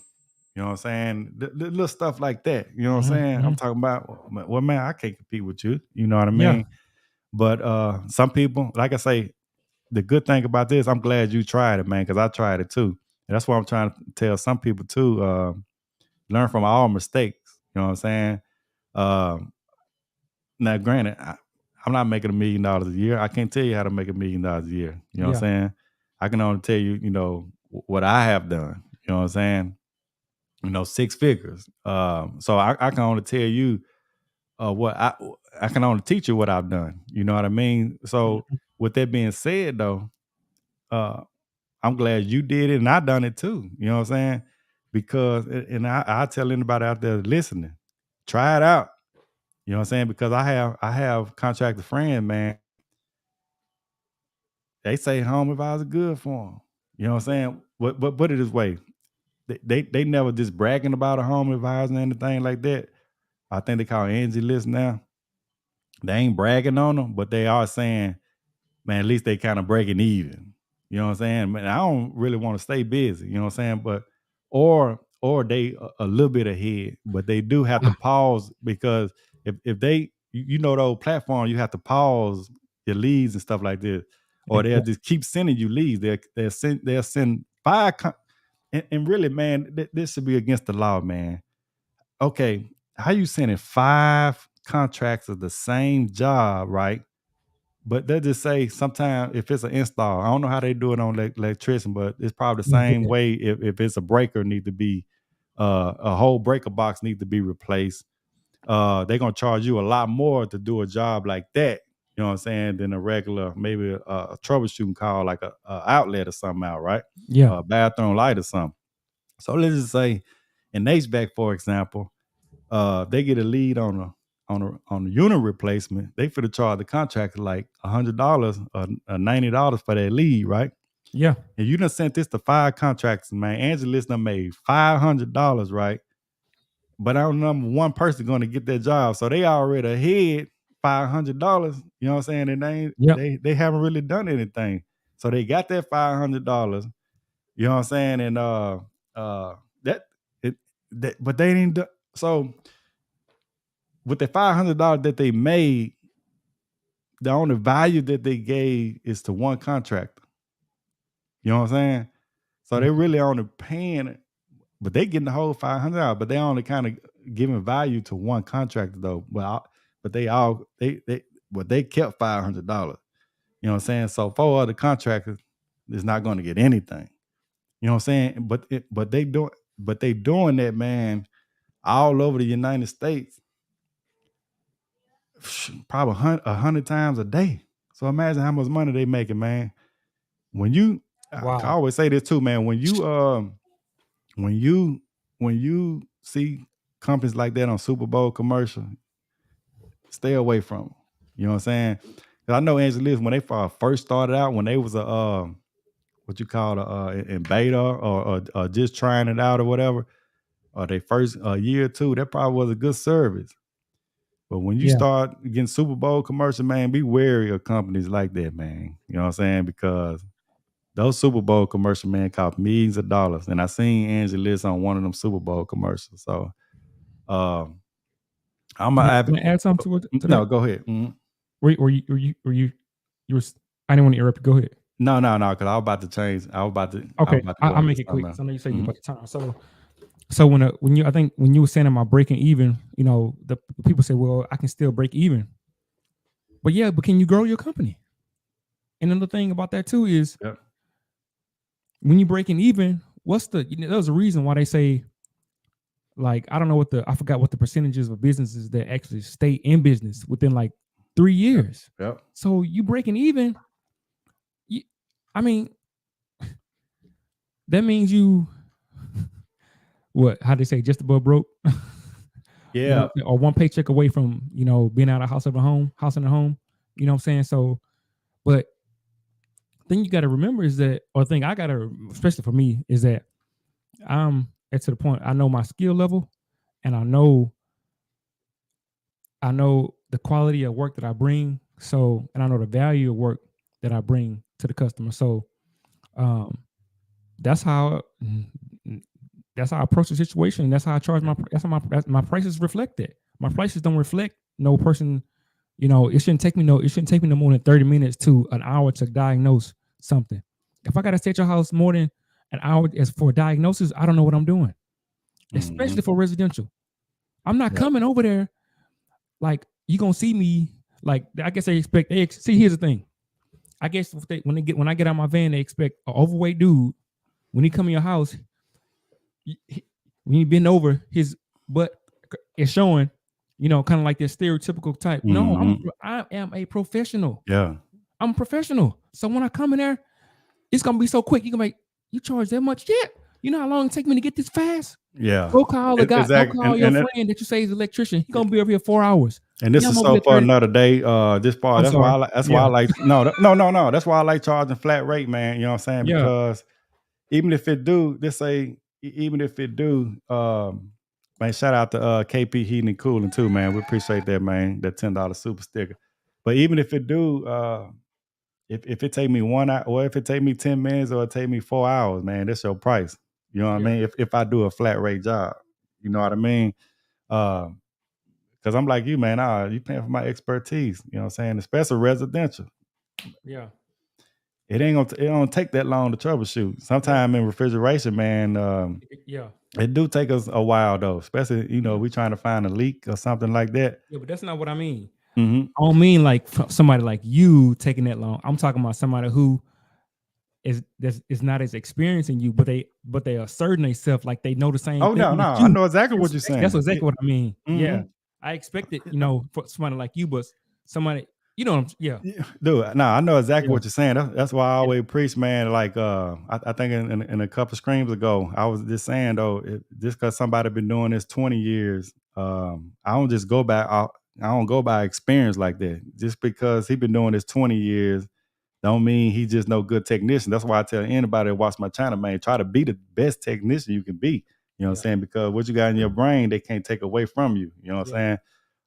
Just don't get in the trade just to make money. You know what I'm saying? You really trying to put some fat in your head to try to try to be the best technician you can be. You know what I'm saying? That's why a lot of studying and stuff like that behind the scenes, so you can knock out a troubleshooting call. And like I say, bro, I never just say if I go up in there, you know what I'm saying, and sometimes it could be a little capacitor or something. So just say bam, bam, bam, find a capacitor, find a blown fuse, and I can find this literally 2 minutes. Look around, diagnose system real quick. I'm not fit to sit in your attic twirling my thumb just to be like, oh man, They nah. here 2 hours. Yeah. Nah, I'm finna get this and go on to the Get on next about it. one. Yeah. Yeah. I don't play them games right there. You know what I'm saying? Yeah. I don't care what you think. You know what I'm saying? Oh yeah, give me my $320. I had Yeah. I had one lady hmm tell me, "What kind of car you drive? Doctors don't even make that much." Yeah, exactly. I But said, "You like I see that say, old 92 Ford right yeah, there? That's what I yeah. drive." Yeah. Say even with that said, man, even with that, like say we want a future also, you know what I'm saying? We got to provide for our own 401k. We want a good retirement. All that's gonna add up, in that service call or that repair call also. And if you're a good company, I always, what I'm saying, warranty. You know what I'm saying? I'm a warranty all my work, you know what I'm saying? I'm gonna put my best foot forward every time, but you're paying for all that, Mhm, and you're paying for the hours that I put in, my study and my mhm. certifications and all that too. You gotta pay for all that. You know what I'm saying? And a lot of times I don't even like some customers want you to be explain all that. You know what I mean? Um, and when you get to that point, man, that's like a good CRM software. You can red flag that kind of stuff. You know what I'm saying? You Mm, can just put a little note right there. You know what I'm saying? Difficult customer because sometimes when people argue with you about a $200 ticket or something like that, imagine if they had a compressor go out or a grounded compressor or a vibrator coil leaking where they're going to cost upwards of thousands of dollars or something like that. You're going to get the run around then. You know what I'm saying? So little stuff like that, little CRM software, man, like Jobber, y'all really want to, hey, QuickBooks, you can't do nothing like that with. Can I just add one just quick thing, Rock? Mm-hmm. Something you said just kind of run in my mind. When people call me, either whether it's from a referral or they see me online, I rarely have to even talk about or argue about price. I really only have to argue with price with people that I've been dealing with, or I would say probably that know me kind of personally, kind of like on a personal level. But Mm-hmm. just a new customer just seeing me, online, or their friend told them, but the neighbor say, "Hey, call Steven," yada yada. Never have to talk about price. Never had Yep. to. Yep. I gave them the price. Oh, here you go. Look. But I get more of that from people that kind of know Mm. me Right. more personally, because it's like, Yeah. I don't. You go ahead, Walk. Go ahead. No, not to cut you off, because I'm glad you said that point right there. Even if I go on a tangent, or it sounds like I'm going on a tangent with something like that, bro, 99.9% of the time, I do not have these conversations, man. You know what I'm saying? Oh, Yeah, that's few and far in between people, ask about, yeah, because I'm charging a reasonable fair price anyway. You know what I'm saying? I sure, never go out and try to, yeah, and I think people can sense that when people just really trying to, you know what I'm saying, get over. Or else I yeah, rarely have callbacks or anything like that. yeah, And like I say, not only that though, most of my customers come from referrals and they friends and family that trust me anyway. You know what I sure, mean? So I really don't, and that's what we're saying, really getting it from the mud, from the ground up. You know what I'm saying? That's the way to go. Them the best customer, man. Referral customer. But every now and then you're gonna have them people. You know what I mean? yeah, That's want to argue about price. yeah, And I'm with you on that. It's probably most 9 times out of 10 the people that you know. You know what I'm saying? And then the people that you already trying to get them a decent deal a anyway. You know what I'm deal saying? Because most people that you're charging more than what you're charging them, and for real. they still want to Still try want to a deal. negotiate and Yeah, or try to make you not valuable as you really are. You know what I'm saying? And, for sure, for sure. but they ain't going to the you're not gonna go to the dentist and negotiate him. Or Yeah, if you need to have a major surgery or something, you ain't trying to go to the doctor. Be like, hey man, can you don't use that stencil right there, man. Use right. that. Nah, you want Yeah, him to use the best. You want him to come with his best foot forward. You yeah. want him to use the best tools that he got. Mm-hmm. You know what I mean? Yeah. So that's why I say, man, a lot of time, and go back to a good CRM software. When we negotiate these deals right here, it's good to have system in place also. That's Mm. another thing, we can add to this conversation, have a good Yeah. system in place. Okay, I charge a service fee to go and diagnose it. You know what I'm saying? And I tell in before I do any type of repairs, you know what I'm saying? I work out a scrape price forward list far as pricing go. You know what I'm saying? And then I'm gonna send you a quote. I'm gonna send you an estimate for before I make any repairs. You know what I'm saying? Then you have to sign off on that estimate. You know what I'm saying? And to me, that's the best way to go. So we'll be Oh, on that's the perfect same. right there. Yeah, we'll be on the You same better than page. me. Yeah, You better than me. right. Here go my estimate right here. Now, because I don't even waive my service charge. This is Yeah. what they're gonna want to. Now, if it's a like a system replacement or something like that, but Mhm. I still want my service Yeah, fee. You know what yeah. I'm saying? And Uh-huh. then I tell them that service fee I credit you towards as far as your new equipment install or something like that. Mhm, But mhm. nah, man, I ready to go out. Because I don't really like to do verbal things no more. And a lot of people that's hearing me now, like I say, main things change as we grow. 10 years from now, I might have a whole different philosophy how I run my business. Yeah. But especially, but people that I don't know, man, I'd rather just do the service, and especially if it's over like $400-500. Hey, this how Yeah. much it's going to cost, and I'd rather have a sign off on it. Because even with this guy right here, this question right here with Charles Hall, he said, how do you go about stocking your van? Is it a loan with a supply house, or do you buy parts out of your profits? You have to buy. So I personally, anything that's stocking your truck, man, you buy that. You know what I'm saying? It's coming out of your profit. You know what I'm saying? You got to purchase this. Supply house is not going to loan. I would say supply house work off, like net 10, a net 15, or a net 30. You know what I'm saying? They just not going to stock your truck up for a whole year. Right. Uh, Yeah, no. You like I say, Up there HVAC. for a whole If you year. want, yeah, if you want to, if you want to stock your van up with certain things like fan motors, capacitors, contactors. Now you want to have now that's kind of that is overhead, but you paying cash for that. You know what I'm Mhm. saying? That's nice overhead though. You know what I mean? You want to keep about a 50 to 100 capacitors in your truck. You know what I mean? Because you don't want to be running around, to different part houses buying a little capacitor or a fan motor. So you want to stock those, but you're gonna charge a lot more, for those motors than what you paying for them.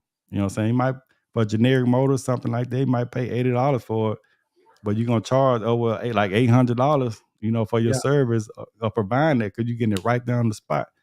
You know what I'm saying? And you really shouldn't have to, you know, and rarely go back to the negotiation. Rarely, man, homeowners, you know what I'm saying? I get that every now and then. Some people, man, why you paying why they paying $300 for a $25 capacitor? You know what I mean? So sometimes you get those conversations right there, but at the end of the day, man, they ain't trying to go out there and change no capacitor. Or if you Yeah. don't, it's the convenience of me having that capacitor right then and there. You ain't got to worry about getting shocked. You ain't got to worry about damaging no other parts. You got an expert, you know what I'm saying? And the convenience of me being right there. And then I diagnosed you. Ain't know you had a bad capacitor till I came out here. But they ain't thinking about none of that. They just want to pay the $40 that you paid for that capacitor, you know. And I then was and then a lot of them, not to cut you off. No, go ahead, go ahead.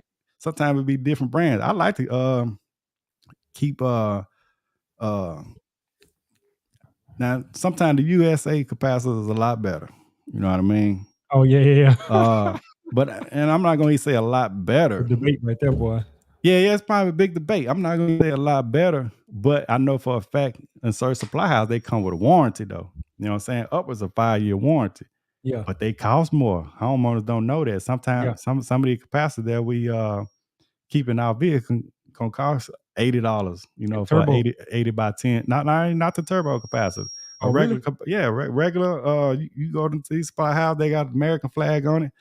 You're gonna pay $80 for those capacitor. You know what I'm saying? But Mm, I keep several of those in my vehicle also. mm. But I keep the cheaper ones too. The one Yeah, gonna yeah, yeah. cost $20 or $30. You know what I'm saying?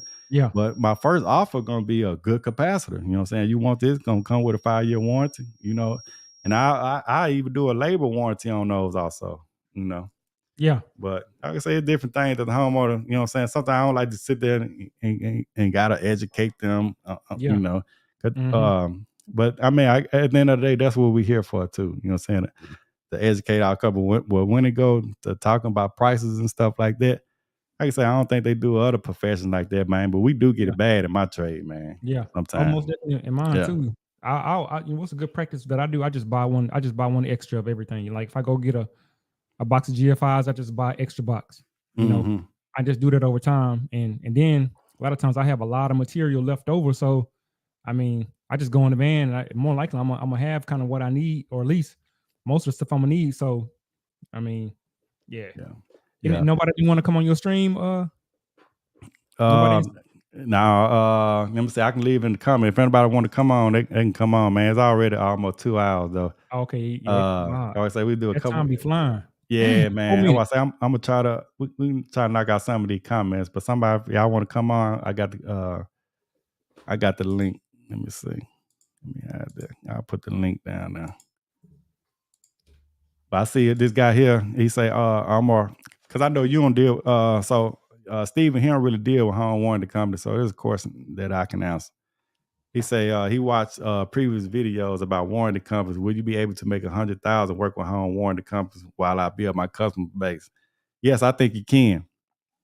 I think Mm, you can make 100,000 easily with it'll have to be several different warranty companies. You know what I'm saying? And you have to sign what you have to be running. You know, and it depends on how busy that warranty company is. Also, you know what I'm saying? Me personally, I think maybe my second year, it was one warranty company that I made like $35,000 from that mm, one warranty company. mm. So I know for sure if that's all I concentrate on was warranty companies, I probably could have made 100,000. You know what I'm saying? If I sign over about and then I think even with the warranty company, I'm just a one man show. So I just told them I can only handle I think 1 to 2 calls per day. You know what I'm saying? I think 1 to 3 calls per day. Mm. But you got to think about it, man. You're not going to get paid as much with a warranty company. Yeah. So you can be working a lot. You know what I'm saying? So because um $100,000 is a lot of money. You know what I'm saying? Because then just think about it like this: one company get a bad rep, right? Mm. A lot of them get a bad rep, They and do. you can make good money, but a lot of depending on where you at, a lot of HVAC companies not even paying you $100,000. So why are you trying to and I'm not saying I lead this you, but I get this question a lot. But Wow. Mm, you ask for a lot of money from a home warranty company, but your employee not even paying you that much. You know what mm. I'm saying? So Wow, it's good um, perspective. yeah, so I'm just saying. So um, it's almost like okay, do you need $100,000 a year? Do you got $100,000 a year worth of bills? You know what I'm saying? Because I can't find this. I can't find this comment that I'm looking for, man. But it was about $100,000 a fear. year. Somebody asked about fear. If you can find that, see who. Yeah, let's see. So, my main thing is, let's just say, I don't know, you know, could people be in different parts of the country or whatever, man. But let's say your bills 40,000, 20,000 a year, 40,000 a year. I'm talking about, mortgage, groceries, electrical, gas. Add all that up. You know what I'm saying? And because and at least make that. You know what I'm saying? I know you probably want extra stuff to go out, take your family out to the movies, buy your wife something nice, buy the kids something, for Christmas and stuff like that.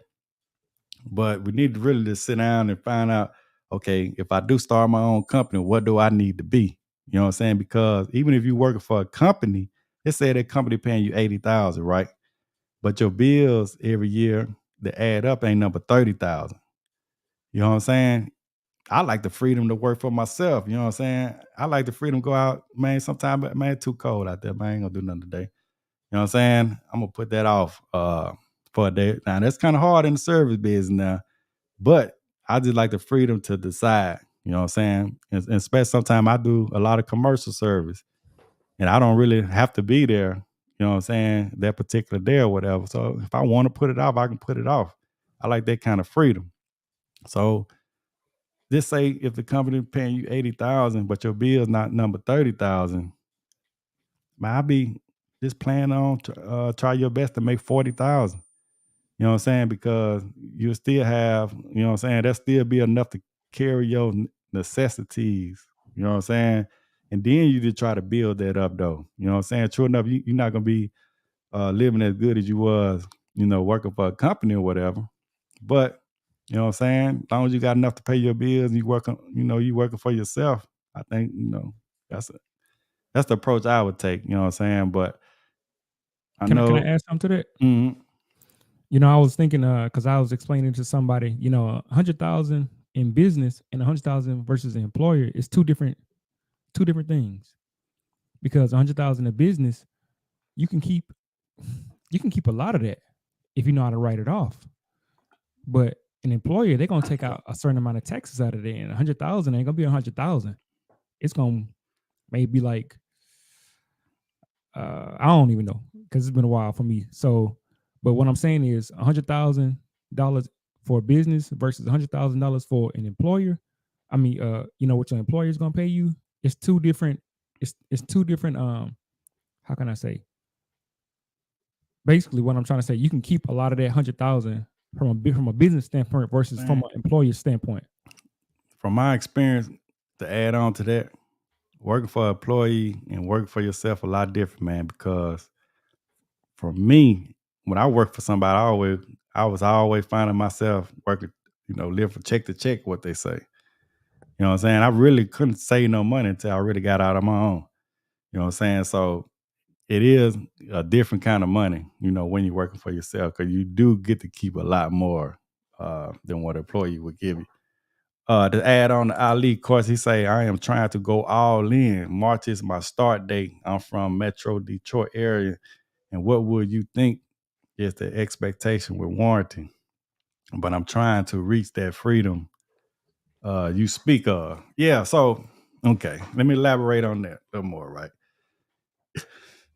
So, expectation, man. All of us different, man. All of us our own person. All of us got different type of hustle. All of us got different type of grind. So I hate to I be the gotta get some real one. quick. All right, so I just hate to be the one. 1 minute. Okay, go ahead. Look, so I just hate to be the one, that man, because some of these questions y'all be asking me, you know, um, what it's gonna be like. You know what I'm saying, man? If I might get up a little earlier than you. You know what I'm saying? To go get out there and grind. You might get up a little earlier than me to go out there, depending on what your grind is. You know what I'm saying? And just far as the warranty companies, I can't tell you you're gonna make $100,000 with warranty companies when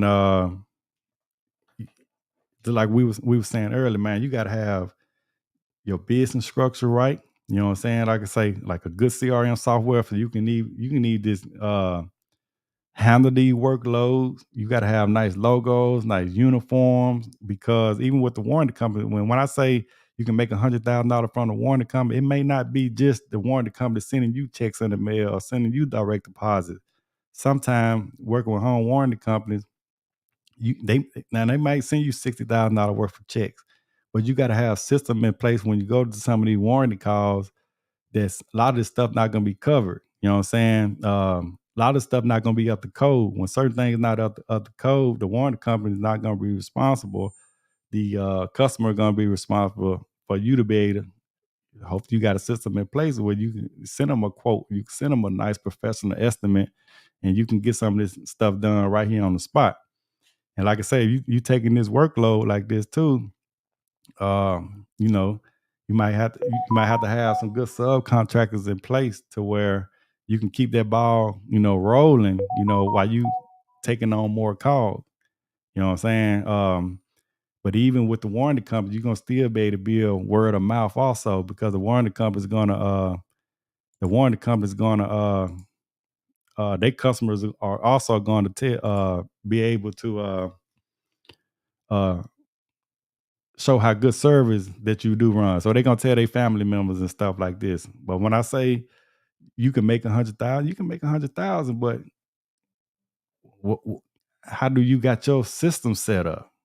You know what I'm saying? If they are you going to be looking around to are you going to be adding service agreements to them? You know what I'm saying?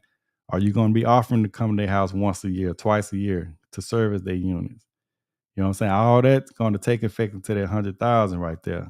You know what I'm saying? So even if a warranty company send you to a neighborhood, are you gonna have to grind to go out? You see me in some videos. I don't know how.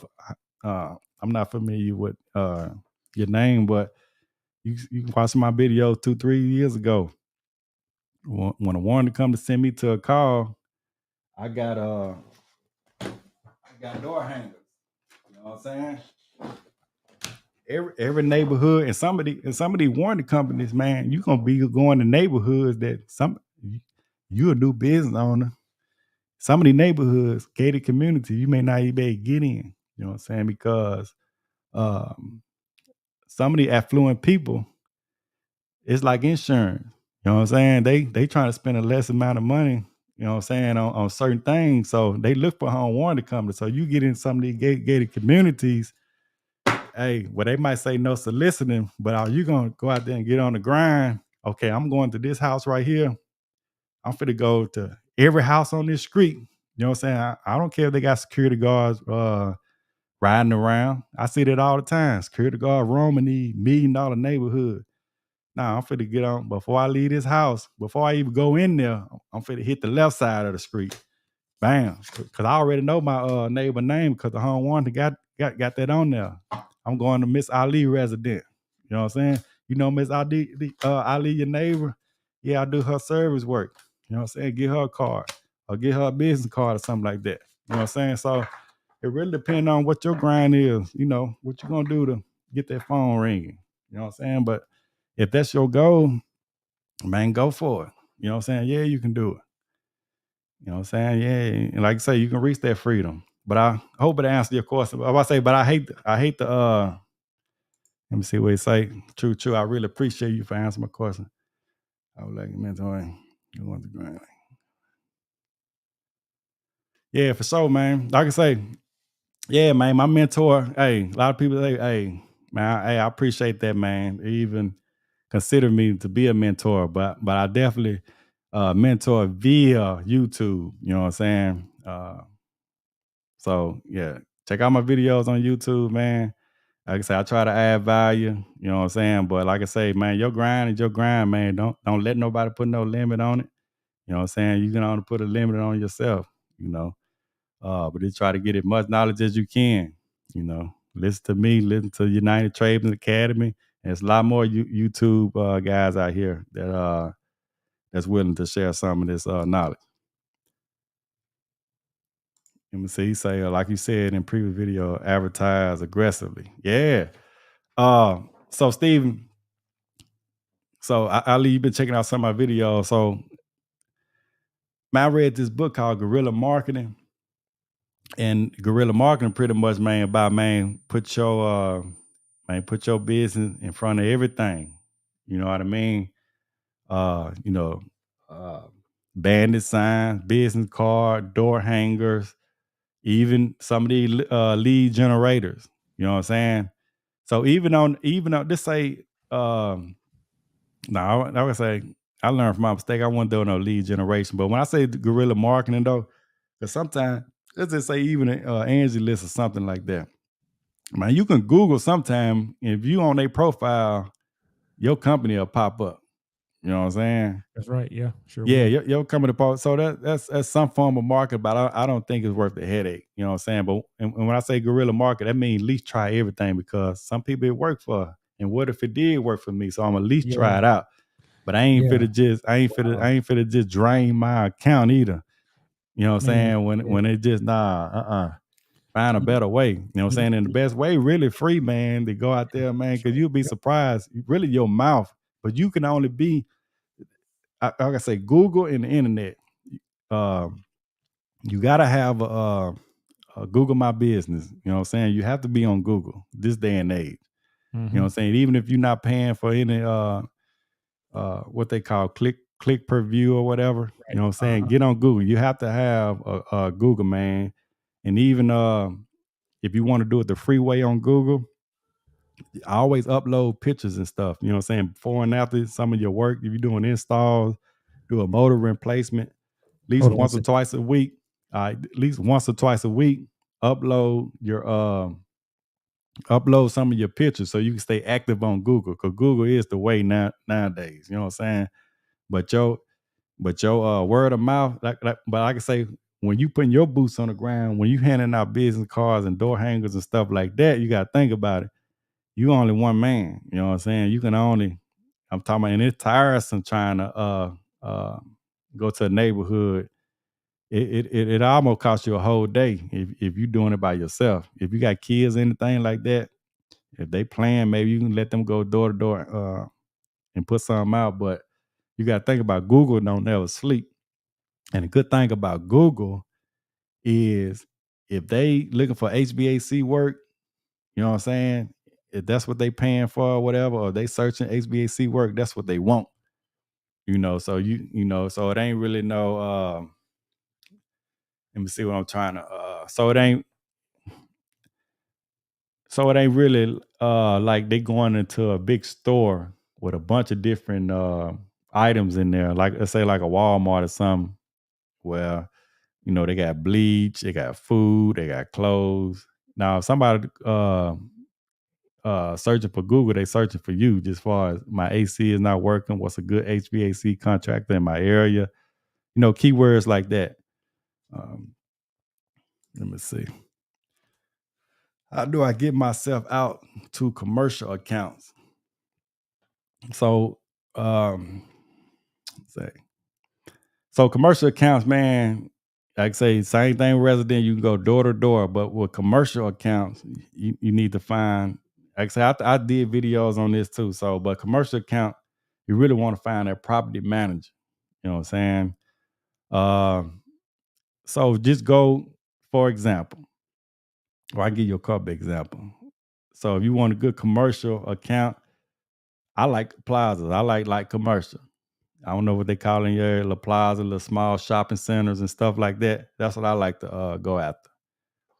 But just go to those little plazas and go to every one of them and just ask them. If y'all AC down, who do y'all call if y'all having AC problems? Some of them gonna be like, oh, we called them building management, and they sent somebody over here. So that's when you want to ask them, okay, can I get the manager name, the owner of the property? Can I get their contact information? Some of them will give you the contact information. You write it down. If you go to the next plaza, you ask them the same thing. They might be like, oh, we got an AC guy. That's when you want to you're going to leave your business card with all of them. But then that's when you want to tell them, okay, well, take my business card. If for some reason your current contractor can't get to you and you need emergency service, I appreciate you give my company a try. Another way you can do it, like I say, and you just go on and on to every one of those plazas. And sometimes when you go to every one of them, you might have a common name come up. Okay, we always call Felipe. You know what I'm saying? Felipe, whenever we need HVAC work, we call him. He'll have a contractor out here. So bam, you get Felipe name and email address, hopefully, and you send him a nice email or whatever. And so another one is a lot of these plazas be vacant, right? So you go to you see one that's vacant, 9 times out of 10 they're gonna have a number on there that says police. You know what I'm saying? And really, whoever that leasing company is gonna be the manager of that whole building. And sometimes the builder, sometimes the occupant of that building, they responsible for for taking care of their HVAC unit, or sometimes they're responsible for so much. I done seen vendors or occupants or tenants where anything over under $400, they have to pay. Anything over $400, the company, help them out on it. If it's anything that say if a system needs to be replaced, sometimes they go half and half. So it's up to that contract or whatever, how much they're responsible for, or if they're responsible for everything. Um, yeah, but I mean that's my advice, Mike. Or how Did you I get a miss it? Did I commercial miss it? account. Oh, how to get commercial accounts? Oh, okay. Mm-hmm. Yeah, I yeah. can I can say one Yeah, thing, with them commercial accounts, you gotta have your money up because when I say money up, you gotta have some money saved because you ain't gonna get paid for almost 30, 45 days. So if you waiting on $5,000, $10,000, you better have some money to make that's gonna cover you for like 30, 45 days, because they don't pay weekly or when you get done with the job, they ain't gonna pay you right away. that's true. Yeah, especially when you're dealing with the when you actually, because I was telling them sometimes the tenant responsible for taking care of what's ever going on in their building, and sometimes they pass it on to the property manager. When it get passed on to the property manager, that's when it's going to be like a net 30. You know what I'm saying? Like, sometime in the commercial property, if that tenant is responsible for it, they'll go ahead and take care of it right there. Mm-hmm. You know. Mm-hmm. All right. What up, Ernest, man? I got to get with you on that Concord too, man. I ain't set it up yet, but I will. All right. Let me see. Do one need an installation license to start their own company?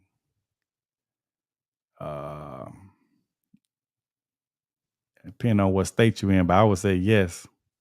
But I don't know what an installation license is. Do you know what that is? I don't. Oh, you talking Mm-mm. about installation of HVAC equipment? I think in especially in my state, you do need to be licensed to install HVAC equipment. All right. Tristan say R net 40. I think it meant or net 40. Yeah, someone can Yeah, be I net got something 40. that's 45 and 60. Yeah. I Especially right imagine after, I especially imagine for the government probably longer than that sometime. I know right after COVID, I mean, a lot of my companies, commercial companies, most of them went up to like from 30 to like 45 and even 60. Richard say sometimes they never pay in turns to net 30. I already know what that means, but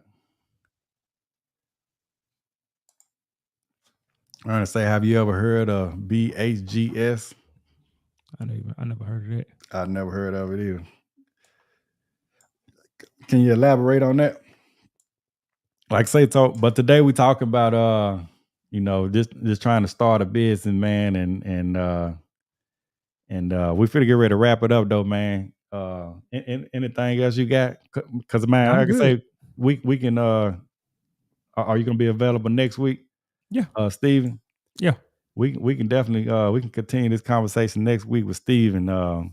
Unless y'all got some more questions, man, I'll probably stay another 10, 15 minutes. We're gonna go ahead and get ready to end this. If y'all want to talk about, you got some more comments or whatever, just far as starting a business or just what you need as far as insurance, vendors, suppliers. Because I know I probably missed some of these questions. Let me see if I can go back up. Let me see. I think we already did home warranty. Let me see.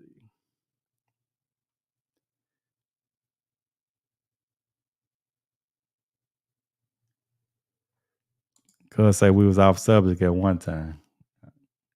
Yeah, man, I go on a tangent sometime.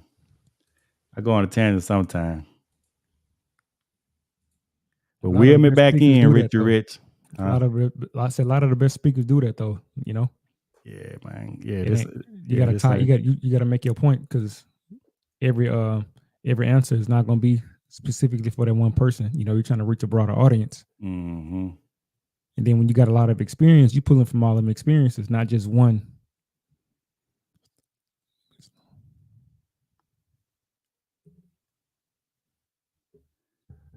Yeah, but most stuff, man, you should have, man. This especially now commercial a little different. You know what I'm saying? You definitely not going to stock all the commercial parts, but residential, unless it's like control boards or something like that, of course, them you're not going to stock like a compressor or evaporator coil. But fan motors and stuff like that, capacitors, refrigerant, you should be able to take care of your customer. One stop shop. I rarely have to go to supply house when I go to somebody's house. Especially like I was saying earlier though, let's say I have to quote a job or something like that. If it's a quote job, I might not have that on my truck. You know what I'm saying? Mm. Oh yeah, most definitely. Yeah. Yeah. Same here.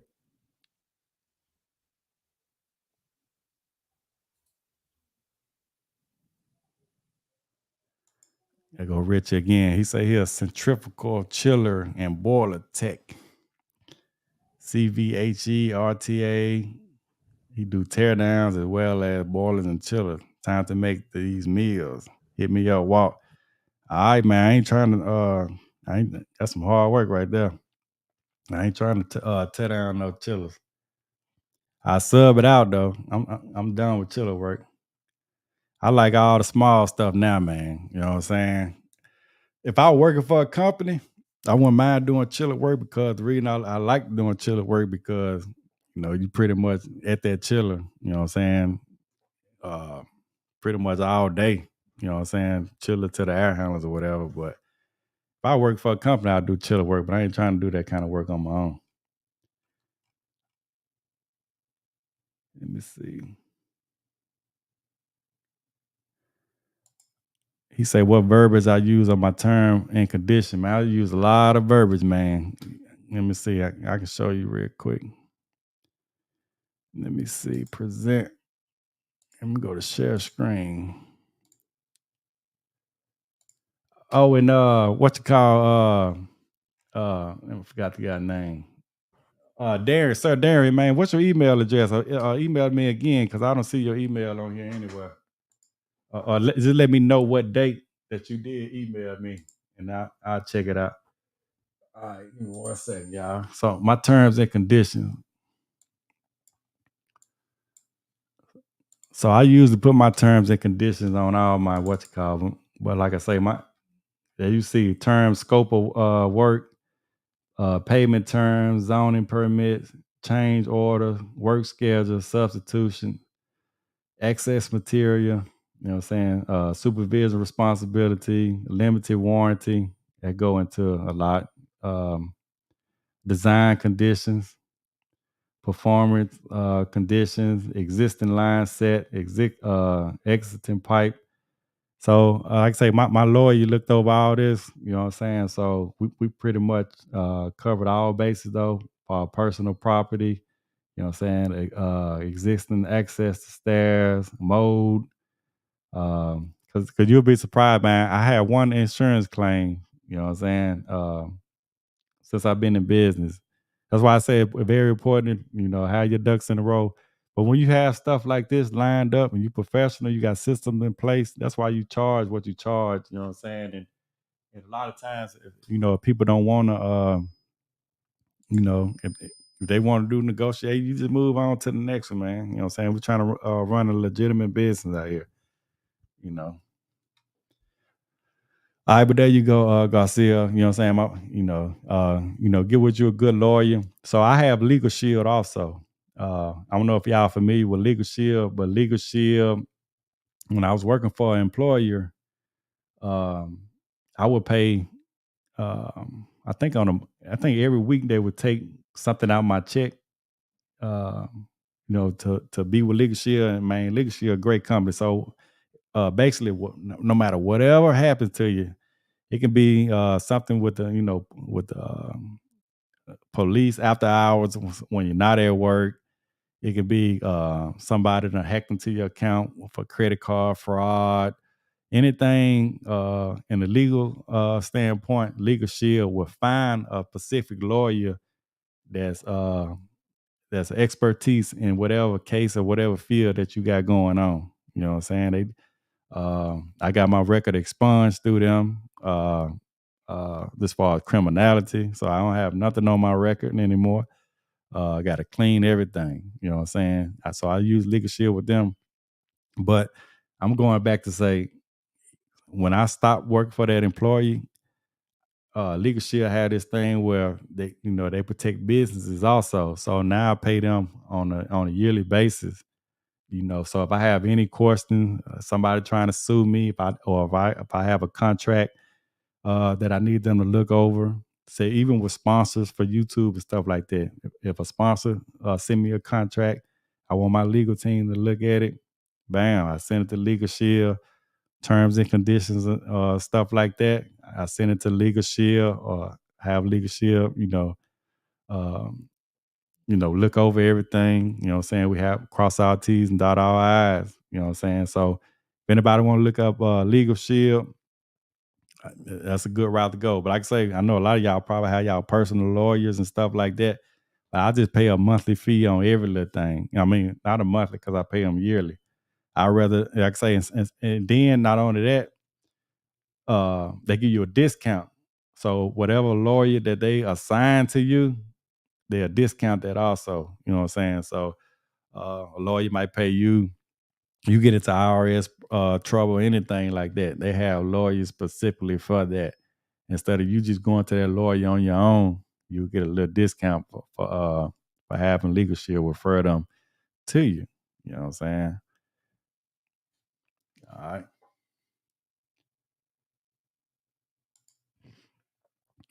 MC Don said, I still want to get out and do side jobs to owning my own company, but don't know how. I still want to get out of side jobs to owning my own company, but don't know how. Hey man, that's why you listen to us. You know what I'm saying? So uh, you should know a little something now. Sorry about You know what I'm that. saying? You should know a little something now. I mean, I think we started off showing you know what Yeah. you need to start with, get your insurance, your LLC, and stuff like that. So you do know how. You know what I'm saying? Or you can go back, to the beginning of this, or maybe if you got a question, you know what I'm saying? Because sometimes y'all gotta ask specific questions, man. You know what I'm saying? What don't you know? That's what we're here for. You know what Man, I'm saying? and it's not it's not as difficult as you think, you know. Uh sure it's I mean you gotta find customers, but that's half the battle. And like I said, if you have to look, you you gotta have realistic expectations because that's just the ebb and flow of life. The tide goes in, it has to come back out. So I mean, you got to have realistic expectations with yourself, and because there's a reason why they say what I forgot what it is. Walt, they say like what I don't want to say 90% of small businesses fail within like the first or second, no more than 3 years. You know what I'm saying? Like you got to have realistic expectations, and I think Mm-hmm. Walt said like on the last stream, even if you do have to go back to work, it's not a failure. You know, you come up with you still keep working your plan. You know what I'm saying? I heard somebody say use the steal away method. The steal away method is where you stealing away off of your job. I ain't mean that you taking material, but I mean slowly you putting your nest egg up because they say you need to have at least 6 months put aside to start Yep. your business. Yep. You know what I'm saying? So at the same time you working for somebody, you getting everything that you need to put the odds in your corner. Yep. You know.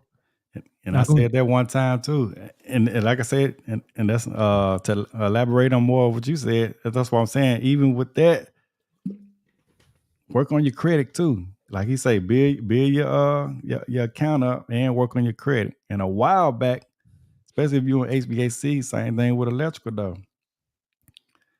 Those companies going to supply you with probably most of the, your big tools or whatever. Mm-hmm. But that's when you want to start buying the stuff that's necessary that you can be able to complete a job, whatever. Because you got to think about whatever job that you go to, you want to be able to do the work for that job. You know what I'm saying? Because especially HVAC, man, certain jobs you ain't got the tool, you ain't gonna be able to do. Or you Yeah. ain't gonna be able to do no good quality work. I see Uh-huh. guys out here that own HVAC contracts, they don't even have a recovery machine in their van. Don't be Yeah. that guy. You know what Yep. I'm saying? Yep. Have your basic tools. We already said start off with a truck. You know what I'm saying? Hey, shout out to Ernest with the super chat, man. $25, man. We appreciate that, bro. Ernest. Yeah, so that's what I'm saying. So start off, look, I already said start off with your truck, right? You know what I'm saying? You got your truck. You gotta have your main tools though. You gotta have like a vacuum pump. You know what I'm saying? You gotta have your recovery machine. You gotta have your torch set. I always say double up. Even when I was working for a company, I always say, hey, I didn't do side jobs when I did not have my contractor license. Wow. Not at all. You know what I'm saying? Unless it was like because I ain't tripping on the money, man. I want to know the work. You know what I'm saying? Because I Yeah. know a lot of people soon that they one. You know what I'm saying? And to each his own, but I want to learn. I want to put the proper stuff in place. But because I know a lot of people, soon as they get a job in HVAC, now they looking to do service work, Side work. Yeah. side work. You know what I'm saying? I always say take your time, man, when you out there comfortable. So even when I work for a company, I didn't start doing my own thing until I got my contractor license.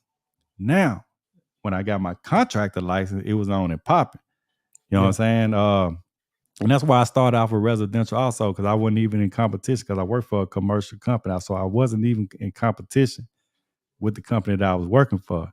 But I knew for a fact when I was working for this company, I used to park their van and I used to jump in my Ram truck. What I was telling you, my For pickup sure. truck. You know what I'm saying? That's when I started outfitting that. You know what I'm saying?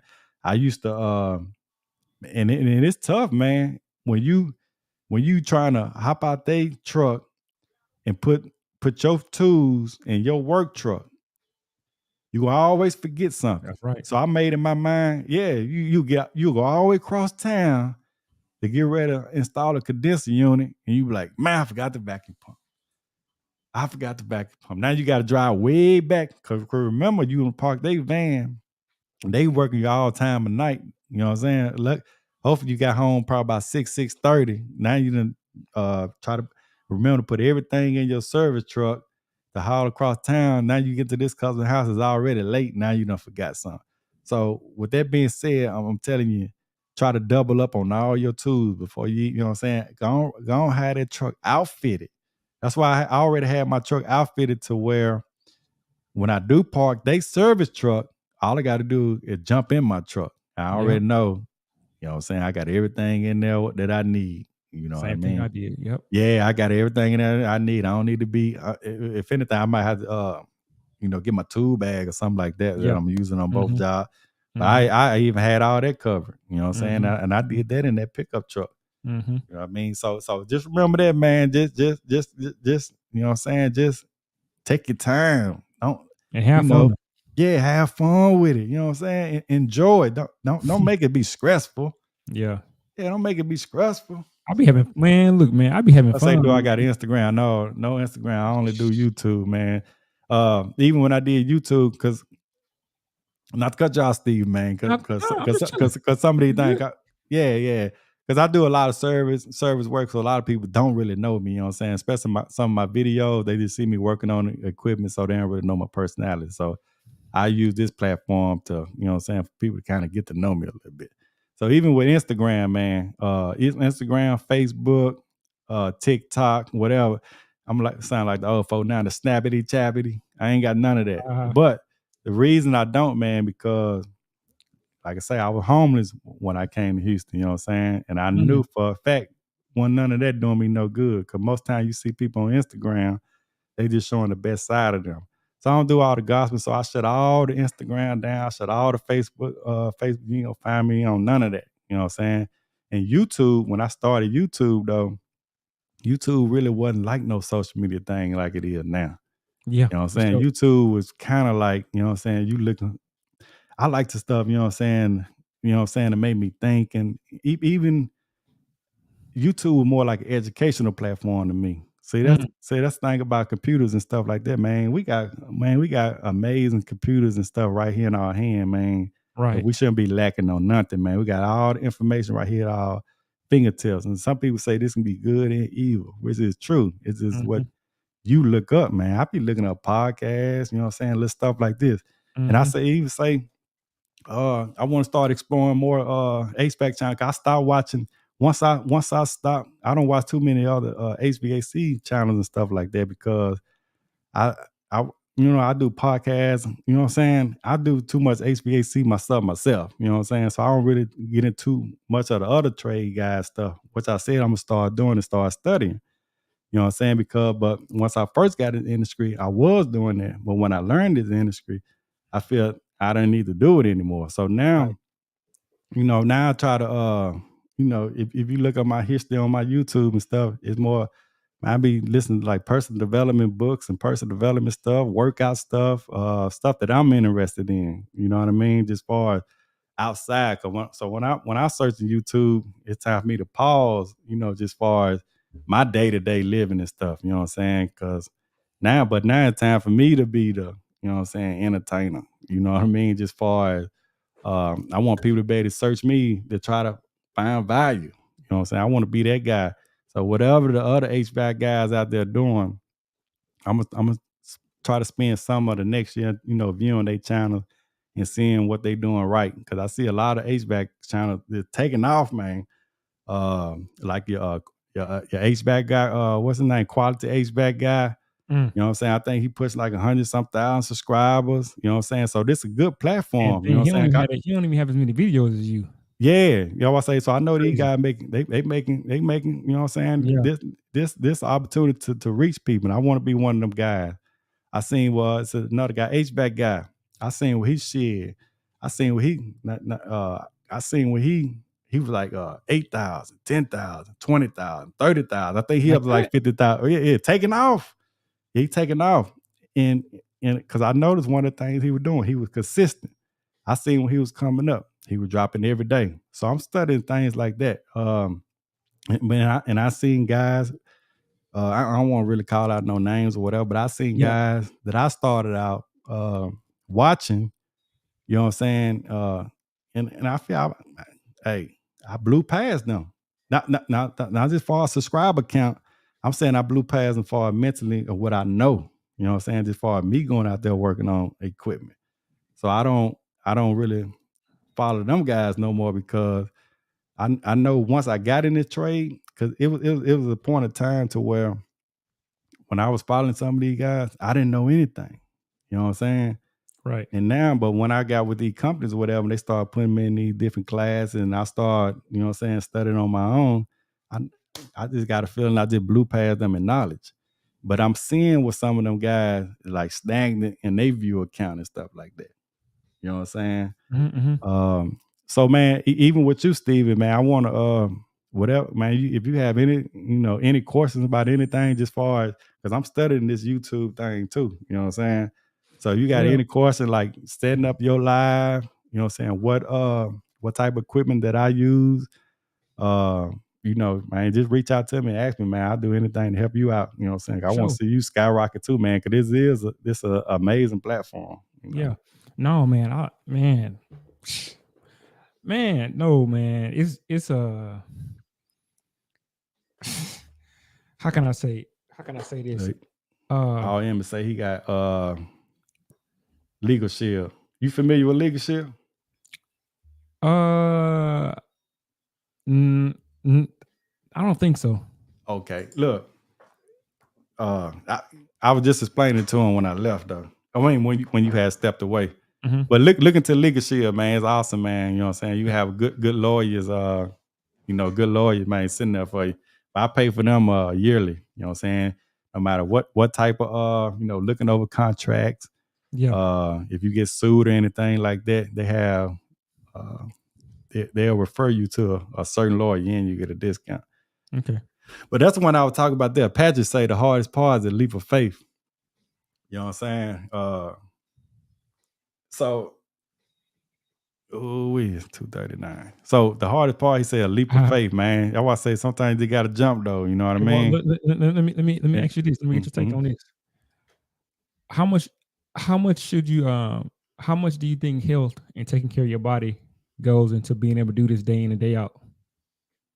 Oh man, Where would you rank that on the list? um, man. So I don't know about a ranking, man. I just think they all I always say, man, and I don't want to tie spirituality or anything in this, but me when I start working myself, man, I just look at it mentally, physically, and spiritually, man. I need to be the best that I can be. You know what I'm saying? And I don't really put Okay. one above the other. Mm, You know what I mean? But for sure. health, if you look at my channel, I always been, man, when I first started, I used to talk about like black seed oil, you know what I'm saying? Eating right.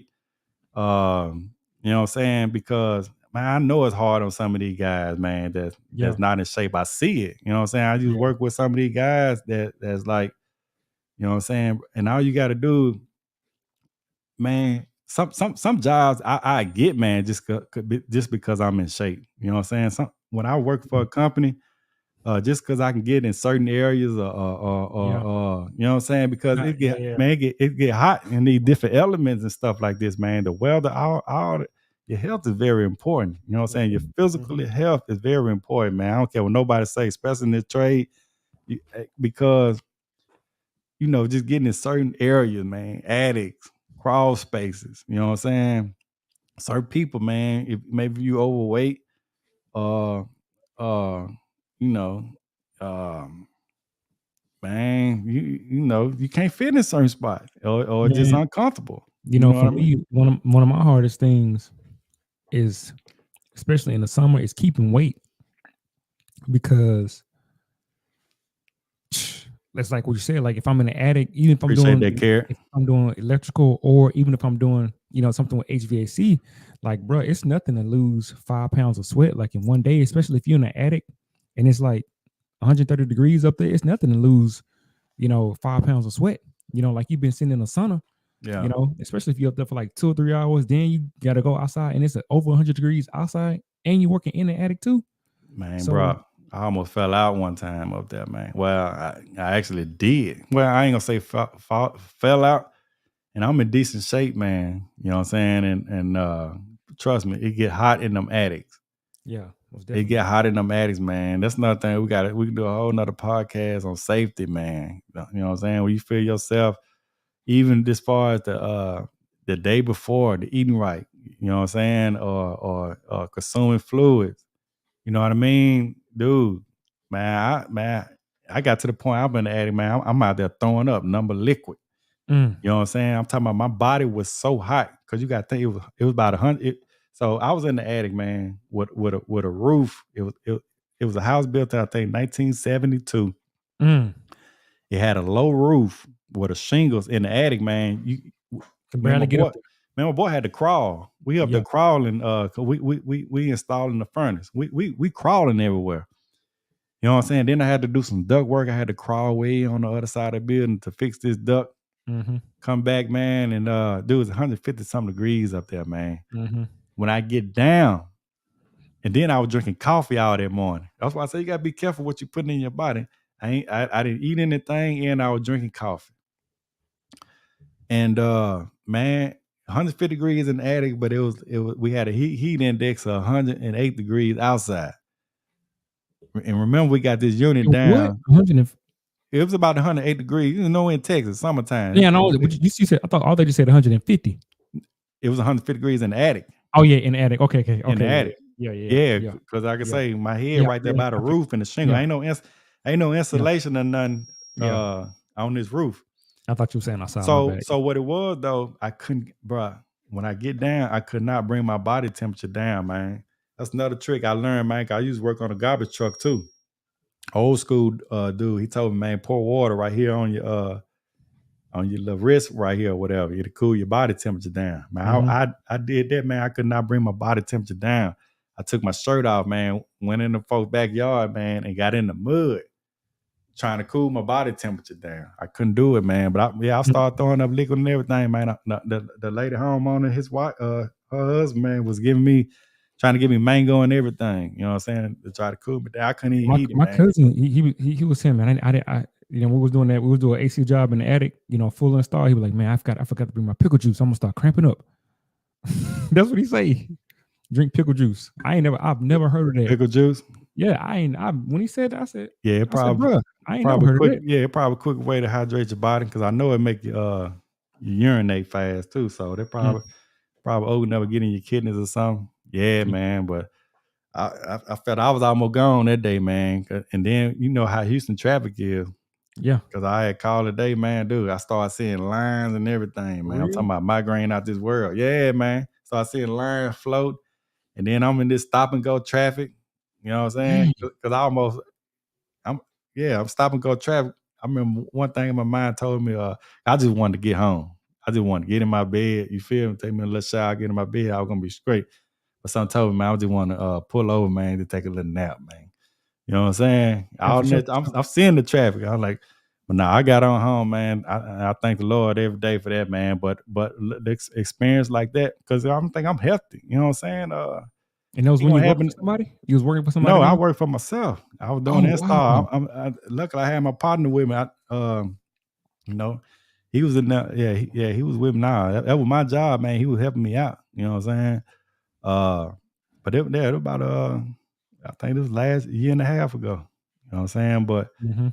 But experience like that, man, is really good for us, man. Because sometimes we gotta, you know, that's life, man. Every little experience we get, man, we gotta utilize it, man. So Well, I look, know, man, I know he I'll never get in that situation again. I just have to come down. I don't care how long it take.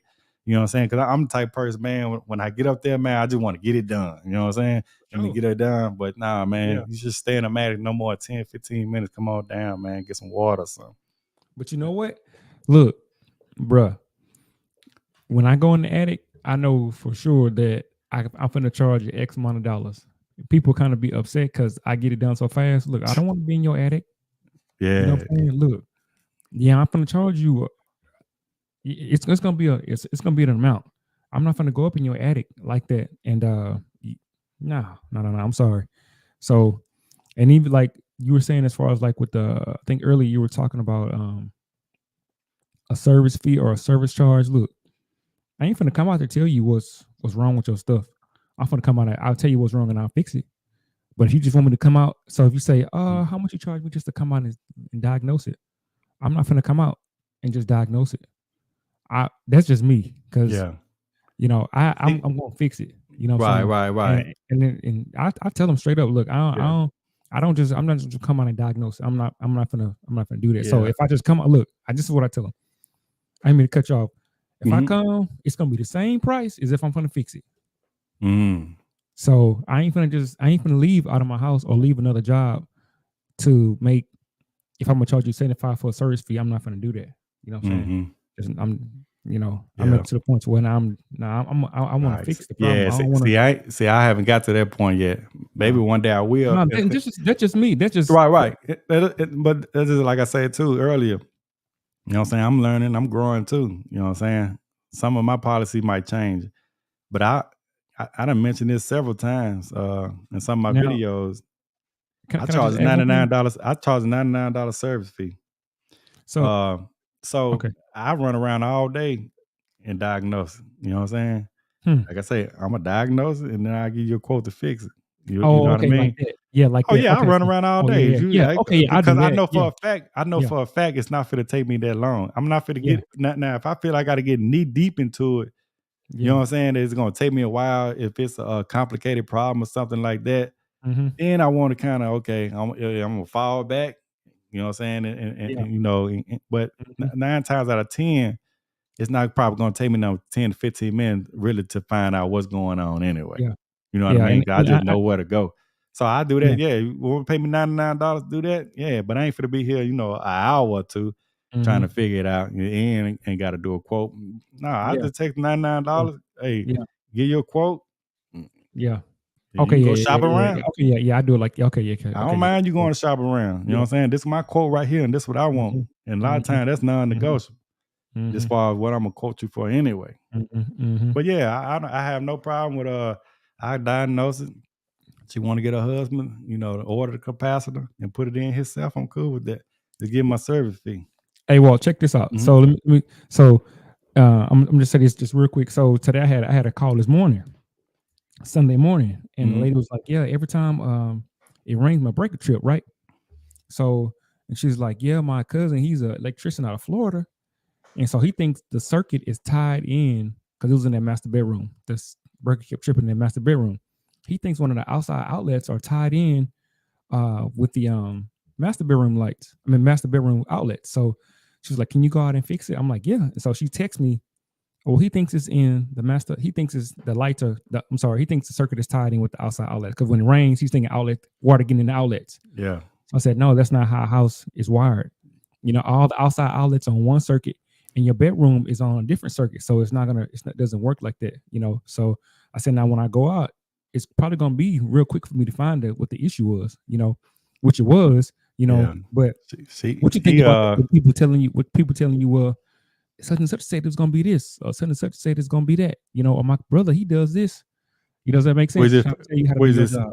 Oh, okay. I mean, I get that all the time, but it sounds like in that situation right there, she the husband really don't want you to come over anyway. He sound like he trying to figure this out himself, but the wife Mm, like, man, we need to get this fixed. You know what I'm saying? And she mhm, probably called you. You know what I mean? yeah, mhm. But what they trying to do? Negotiate your price, or they're trying to No, tell you what they think it is? exactly. They didn't have no issue with the price. Okay. They didn't have no issue with the price. Yeah. I mean, I don't have no problem with that. You know what I'm saying? Just long as this that now. So it depends on if it frustrates me. You know what I mean? If you just nagging or trying to tell me how to do my job, Mhm, I get attitude back with you real straight and mhm, or just tell you, please let me do it the way I want to do it, because mhm, I've been in those situations to where the homeowner kind of know his way around, know how to do things, and he made it got to a certain point where he couldn't go no farther, mhm, but he wanted me to start where he stopped at. You know what I'm saying? And that ain't how I work. mhm, You know what I'm saying? mhm, I'm gonna stick to my routines and my foundation and my troubleshooting, how I go about it, and I'm finna start from square one. And mhm. that's how I cross my T's and dot my I's too. You know what I mean? So I'm like, man, I get that all the time, customer trying to tell me what they think or how it should go. Yeah, but I like I said, I had no problem with it. This if you just being a nuisance, if you nagging about it though. You know what I'm saying? Or and that's a good thing about a business. A good thing about being a business owner, man. Bro, I just at the end of the day, I can just leave too. You know what I mean? When you get to a certain, yeah, you get to a certain. I don't have to be here. If you Yeah, want to do it your way, you figure it out. You go right ahead. You know what I'm saying? But at the end of the day, you did call a professional, and just let me do it. mhm. You know? They did call a professional for sure. Yeah, yeah, man. You see some comments you want to get out, man? We gonna go ahead and get Uh, ready to end this. I been having a good time. Told you, man. oh yeah, that's how I Th- go, man. 3 hours already. See, what people fail to, not what people fail to realize, but like MD say good tra- show, fellas. trades is kind of like one of the least talked about things. Like it ain't too many people See, that I mm, can talk to about trades. right, You know right, what I'm saying? right. So, so when we get a chance to talk, we be going. Look, and look here though, and I know you probably on the same page with this question. Like, cause we get this all the time, man. And I kind of answered this earlier, man. There's nowhere in the world I can answer that question right there. How much money can you make a year on your own? Hey, well, man, I mean, how Say much money six do you billion, need? 6 billion. Look, I like to say, how much money do you need? Because look, if you're trying to make it all, you ain't gonna have no life. And that's true, cause you can weigh You know what yourself down. That's why I say I'm that's just a hard question, man. Cause it depends on what you're doing. It just is it residential, commercial, you doing government contracts. You know what I mean? And like you said, you a go getter, or you gonna work yourself to death. You know what I mean? It might be a down year. You know what I mean? Economy might be bad. Just so many different variables. Or some people go the way, Steven. Some people go the way of credit. You know what I'm saying? If you using your credit right, I can't tell you. If you can get a line of credit for $100,000 and you can flip that, and make $300,000-$400,000 off of it. If you just want to, I say you want to saying? get Angie, what I say you Oh get yeah. Angie lives $100,000. You know what I'm saying? And they sending you 2,000. I ain't saying that's the right, but Can't you do might want to put, $20,000 on Google, it. Yeah. AdWords or something like that. You might want to, Okay, yeah, yeah. Okay, I see what you're saying. yeah, You yeah. got the Or I man say up though. If you yeah, dropping look, that you mu- might if you want to dropping that bread, you gotta get the man up. take that $100,000 and buy you a big billboard Yeah. on the business intersection in your town. You know what I mean? So hey, if you know how to flip, guarantee, if you want that stress, and flip that line of credit, go for it. You might want to But get you a shop or sometime, but you're gonna have to market. You can get that $100,000, $200,000 line of credit, and look here though, and you hire you a couple employees. That's enough to pay them, for a couple years or whatever. and You see the know. thing also too with that, look, I be trying to hire. I be saying, man, I need another me. Mm-hmm. You know what I'm saying? Because, bro, when you I talk had another meal to be on. bro, look, bro, you can't, man. People are employees is burn your money up, man. You know they ain't gonna try and diagnose as fast as you. You know what I'm saying? Nah, it ain't gonna be. Yeah. Yeah, So man. We need to do a show, man, like on because man, it's the it seems like I don't want to know about it, what? but it's this guys because they've been on YouTube for like probably about 5, 6, 7 years, but they only got about 5 or 6 views. But they doing this next sales training. You know what I'm saying? And they go. I'm talking about they could probably got probably about 40 some episodes of where they actually in the training room. They showing you how to knock on the door, tell the homeowner, "Hey, hold this right here while I put my shoe covers on." Then they go into their sales spiel. "Hey, oh, that's a nice Corvette you got out there." You know what I'm saying? But they telling you exactly how to upsell. You know, so That's dope. you did more So, commercial so industrial though, so I'm okay. sure y'all didn't use those sales tactics because it was something I wanted So, to do. oh yeah, Look, no, we still did. y'all did sales tactics, y'all had sales Yeah, meetings and stuff like that. yeah. Okay, No, well, yeah, we did, but that don't mean everybody gonna implement it. Like that's kind of something you got to be. So, what's the name of that movie? Dang, it's an old school movie where man, I can't remember the name of the movie, man. But no, man, that's the art of selling. You know, mm-hmm. because maybe you kind of remember if no, I can't even remember. I can't remember. But anyway, but no, that's just the art of selling, and it's I'm something about that to say who was in it. You remember the actor? I don't know if it not John Travolta, but the other guy. I can't remember. But Yeah, all them but sales no, but he taxes went in, though. he went in one day and gave and told everybody, hey, look, y'all getting fired unless y'all do this or do that and increase sales. You know, some people didn't make it. You know, Right. but no, that's why they call it. It's an art to selling. You know Yeah, what I'm it saying? is. It's an Because art to selling. like Yeah. I didn't have it. That's something I had to develop. You know Mm-hmm. what I'm saying? Thinking as I'm going. You know what I'm saying? Then, you know, I still do it to this day to where, I mean, I don't try and upsell as much as I used to, you know, because it all too depends on the person. It depends on the So, client. it, so that's just what you're saying right here. You know what I'm saying? Depending on the person, so it's the art of selling right here. You know what I'm saying? Because look, he's saying the larger companies getting 15 to 25K off a full system.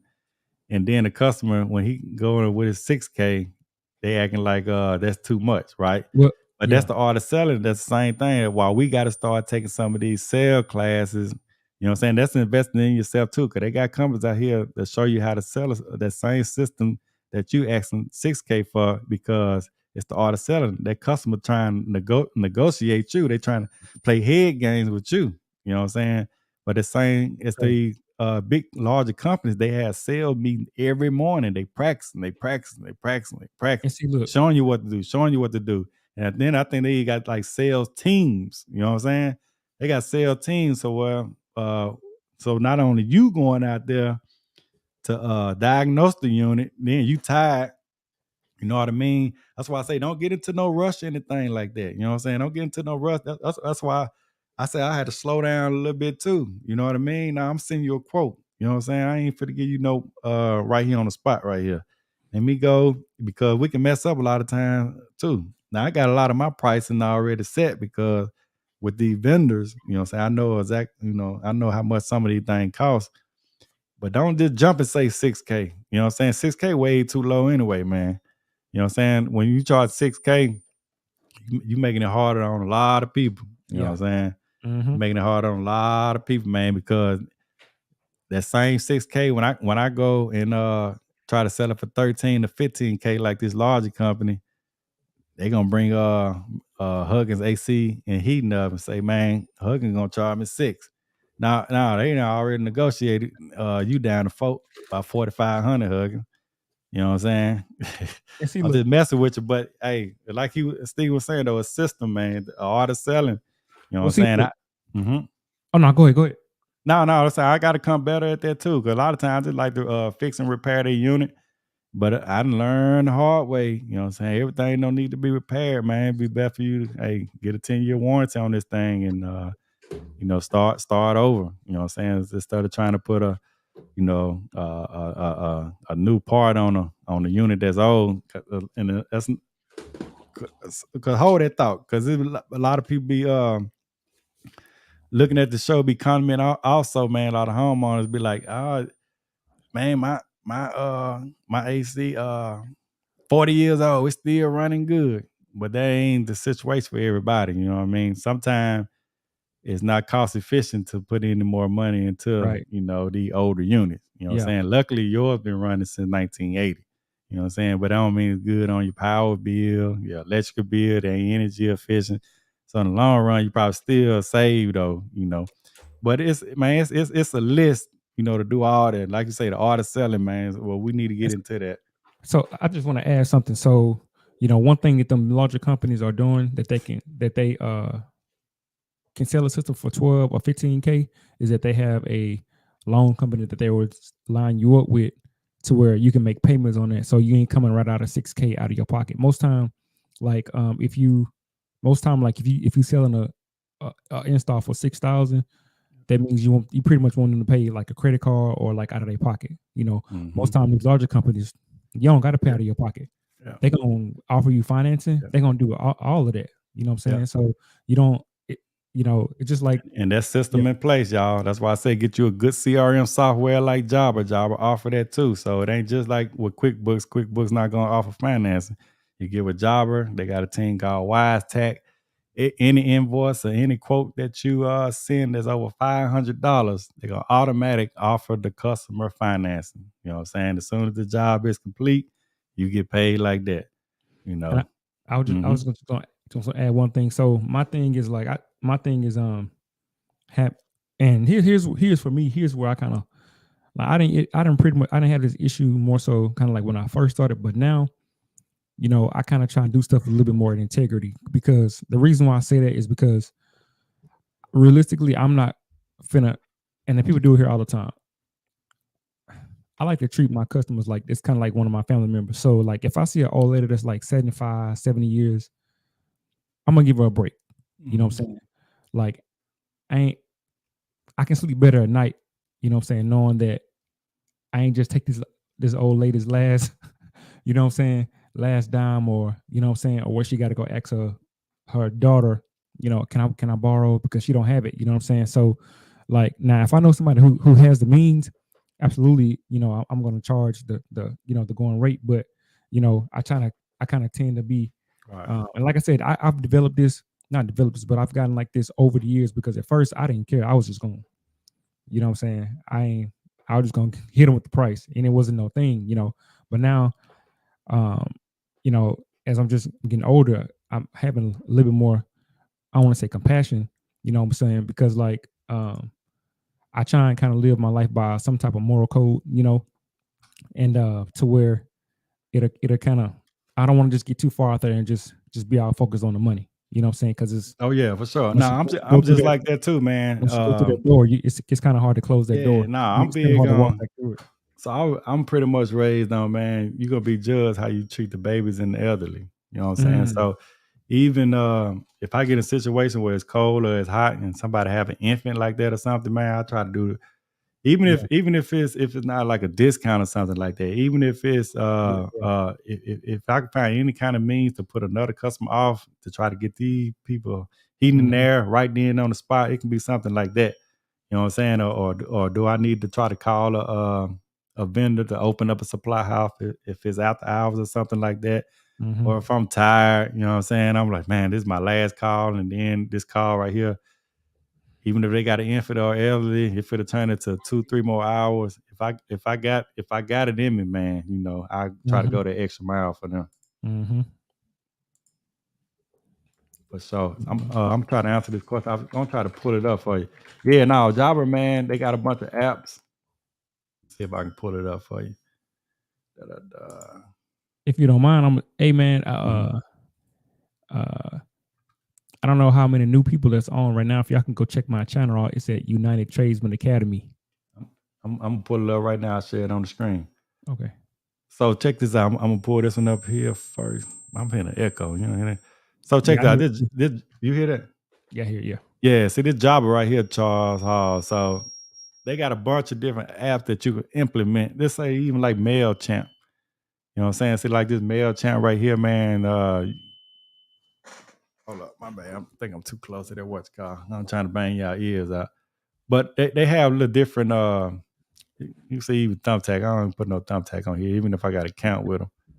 But they have like Next Insurance, like this the insurance I use right here. Next Insurance, great insurance, man. They can give you certificates right there on the spot. Don't take them no time. But you will find your say this YTAC, this a finance right here. So you just click on it or whatever. I'm already signed up with them. Every invoice, every invoice that I send out, every estimate that I send out, YTAC will be the company that they can use. I even have because YTAC is great, you know what I'm saying? Even their credit not that good. They pretty good. But I have other finances. You can look up FTL financing. And there's several So more out there. And so especially Java has people that'll finance the job? yeah. It's like third parties. You know what I'm saying? Java That's software. Oh man, it's off the chain. That's why I say that MailChimp. Let's say if I want to send an email out to all my customers, I have over let's see, client. I got like 565 clients, you know what I'm saying, just far as name, email, address. So if I want to send out a mass, let's say we doing 10% off maintenance or something like that, I can use MailChimp and send a flyer out to them, all of them, all at one time. You know what I'm saying? It's gonna look professional. Click on this button right here, we're gonna schedule you. You know what I mean? What's that's the tight. best time for you? You know what I'm saying? There's just so many different things that because a lot of people using uh, QuickBooks. QuickBooks, I don't think QuickBooks gonna be able to do is, send you an invoice and the estimate and do your accounting software. But this right here linked to QuickBooks, so it'll keep up with all that also. Mm. You know. Yeah, that's why I But use QuickBooks. yeah. Well, I Mhm. say, if you want to think about it, man, hey, look into it. Use the 14-day free trial and check it out, man. You won't be disappointed. 'Cause like I say, I started out with QuickBooks Desktop, and I'm gonna tell you the reason why I did this because remember I told you I don't like no overhead. You know what I'm saying? Desktop, I can go to Best Buy, pay for the whole thing, $300, and Mhm. I'm done. That's how I used to send all my quotes and estimates. So then I was like, I can only do kind of so much with this, especially when I got a CPA and all that. So then I went to QuickBooks Online, but QuickBooks Online don't have nothing that you can just pay for it all the time. You got to pay for it monthly or yearly, right? Mhm. So that's when I went to QuickBooks Online. But man, when I went to CRM software, is on a whole nother level. Whole nother level. You can do a lot more things with it, make it look a lot more professional. That's tight. Yeah. Yeah, man. We asked a couple more questions, man. We're gonna get out of here, man. Hey, 10 o'clock, we gonna go and call it. Okay. Let me see what finance company you use. I think I just noticed said that. Let me see. The best salesman walked in like a top technician with the tools and the troubleshooting. No customer gonna spend 10,000 with a guy looking like a pool Oh, cleaner that's or a funny. vacuum salesman. Hey, that's funny. See, said vacuum salesman. Cause look, vacuum salesman, I used to sell the vacuum cleaner called Kirby, man. Man, Kirby will get your vacuum cleaner game up. I mean, your sales game up. You know what I'm saying? Because you just going to so many different houses. That's why I say I know I can do it. I just don't take that approach, man. I don't know if it's me just being a business owner and I make nice profits anyway. So I don't really do a lot of upselling. Uh, but I do need to work on my sales game. Yeah. Let me see if I can pull some up. If you scroll the comments and if you see something you want to, Nah, then you got the last one. Sean said, "What is the best way to market your business to generate leads?"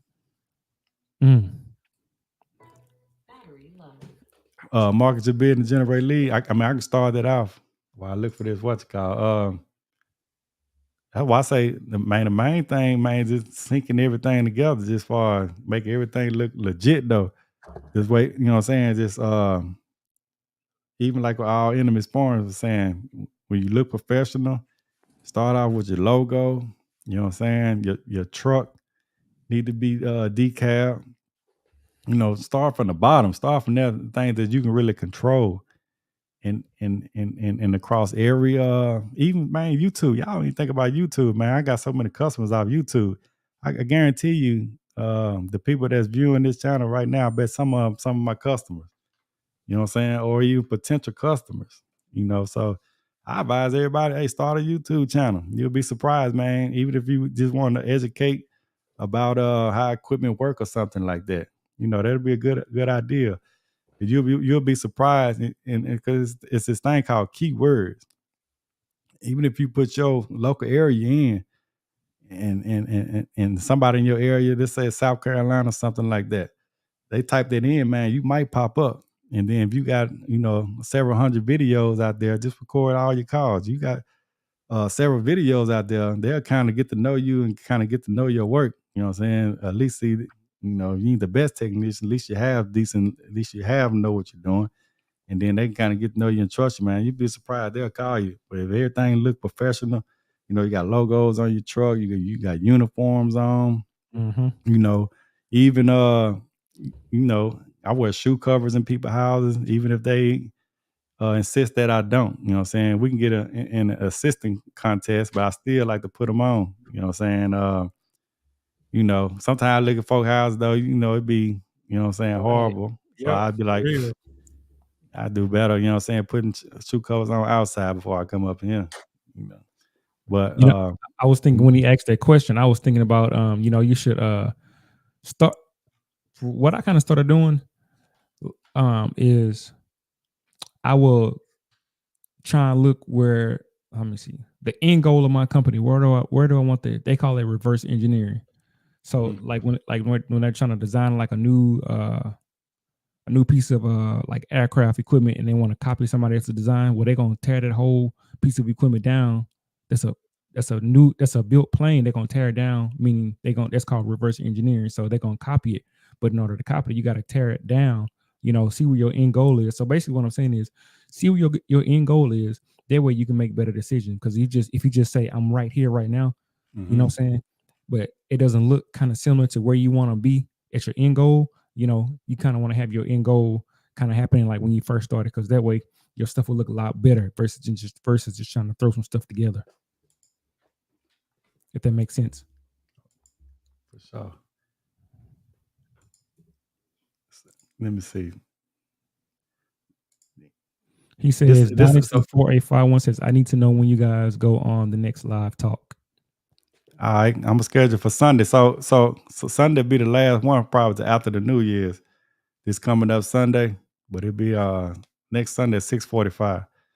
Um, so I don't want to get copyright or anything like that on this but it was something like this, Steve. You know what I'm saying? Where they just sit and talk about sale train or whatever. But this ain't the channel I was talking about.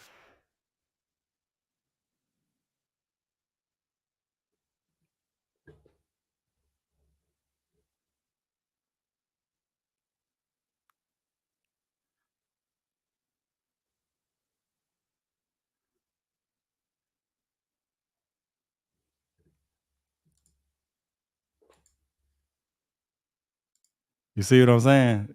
So they have little stuff like that on there, man, that I want to try to get into, you know, the sale tactic. You know what I'm saying? I'm gonna And look and, it and up. all you got to do is all they doing, man. Every customer they doing the same thing. You know what I'm saying? Let's stuff. You heard what he said, like we're gonna be assured that we giving you 5-star service. You know what I'm saying? And you know, Yeah, we'll make sure did we give you 5-star service. that's They gonna tight. mention that like 5 Yeah, times, you know, yeah, throughout the process. They just lining them up.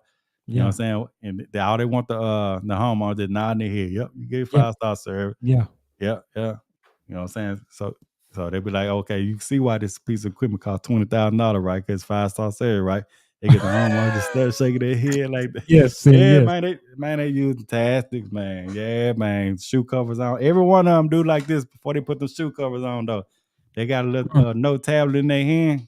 Yeah, you always before you put the shoe covers on. See, I don't do this. I just put my shoe covers on. Right. But all the everyone I had a customer. Hey, do you mind holding this while I put my shoe covers on?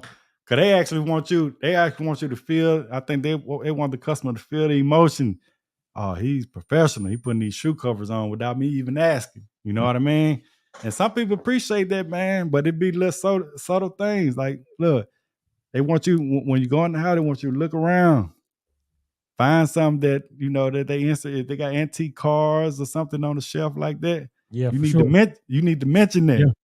Oh, it's Hey, pretty nice car right there. they got a book that I read. It's called How to Win Friends and And Influence influence People. people, yes, Yep. sir. One of my Uh-huh. favorite books. Yep. Yes, sir. I one of my favorite books of all times right there. Yep. Yep. Hmm. For sure. Yeah, man. But anything else, man? We're gonna wind it up, man. I'm good. You good?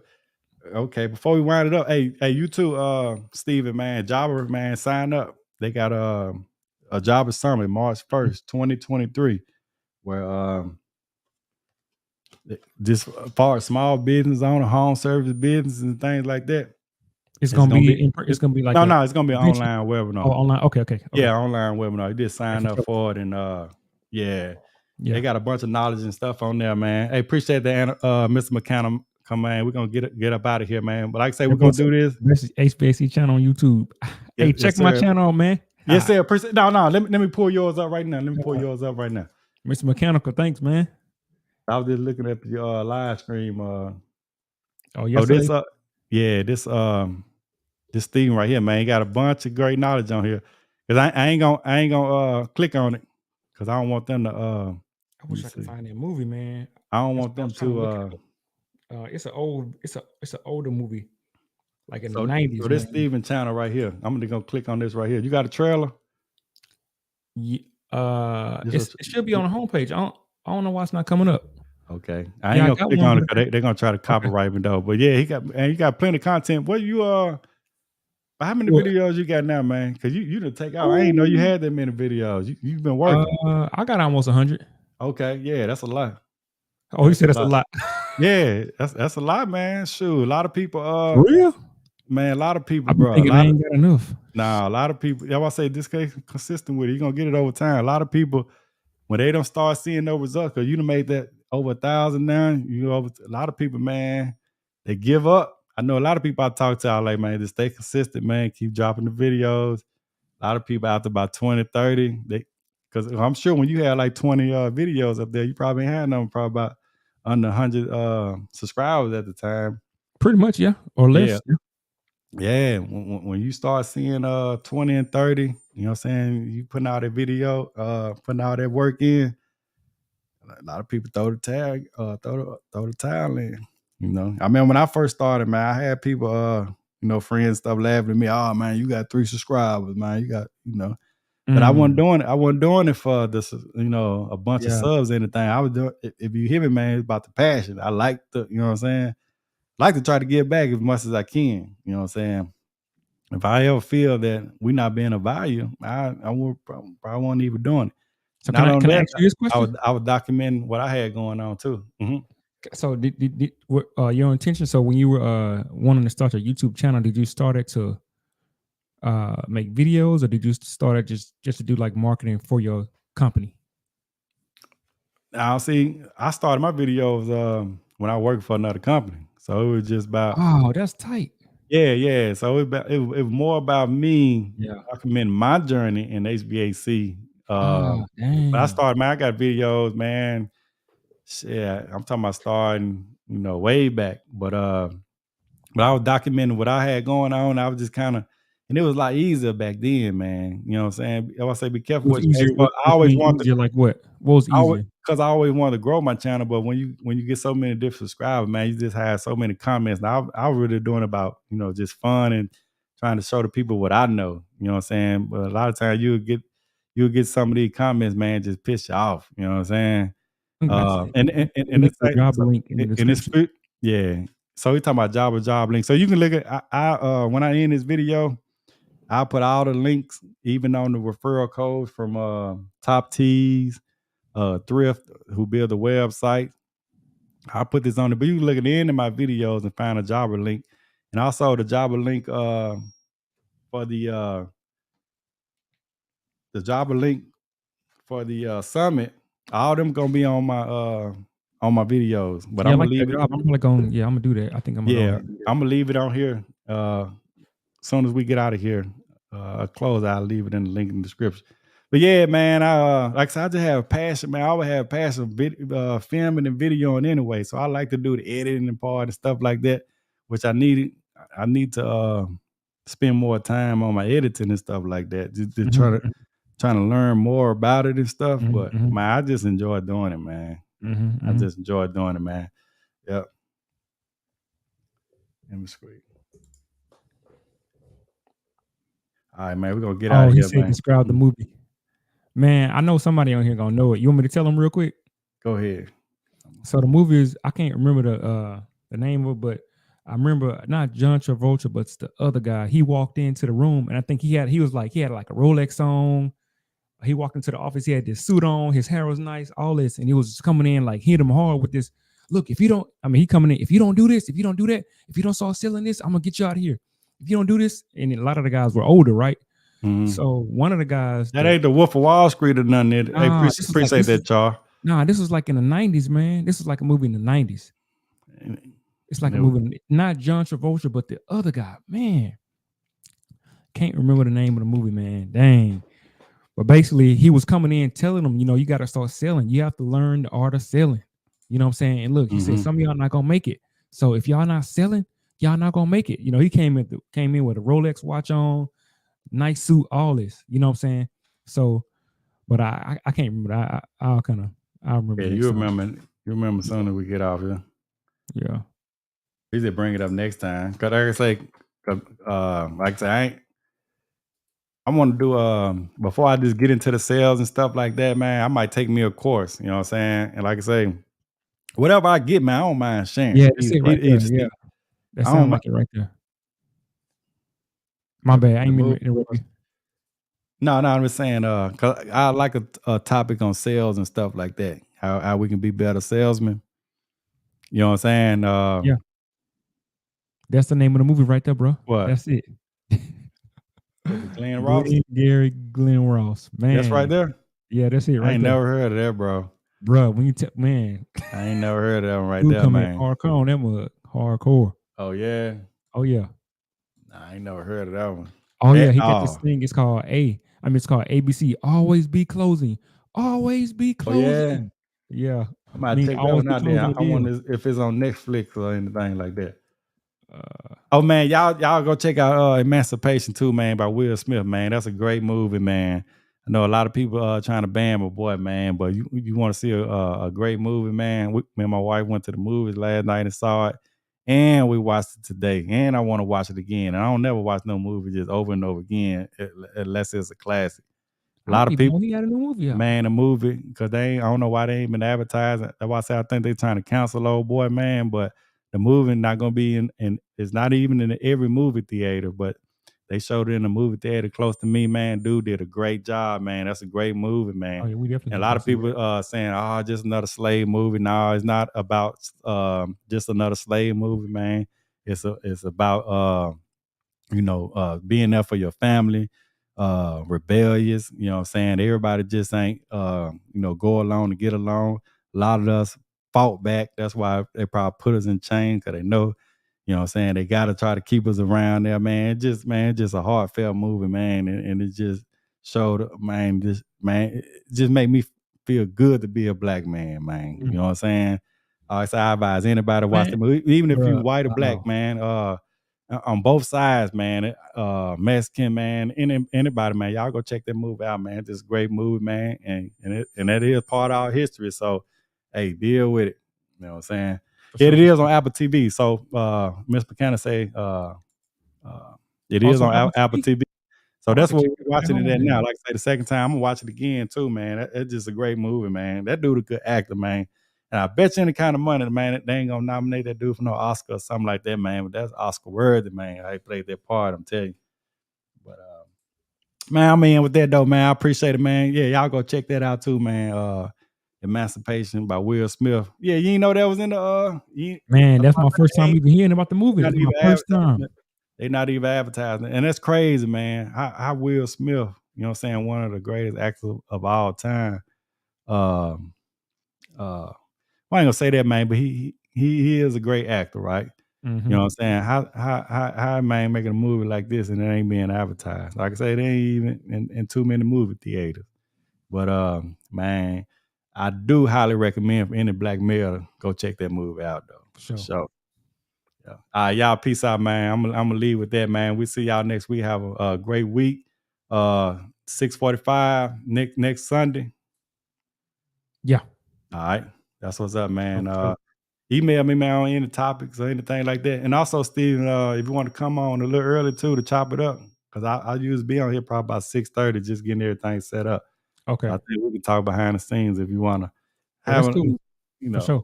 Okay. All right, man. Y'all peace, man. Be safe. All right, later.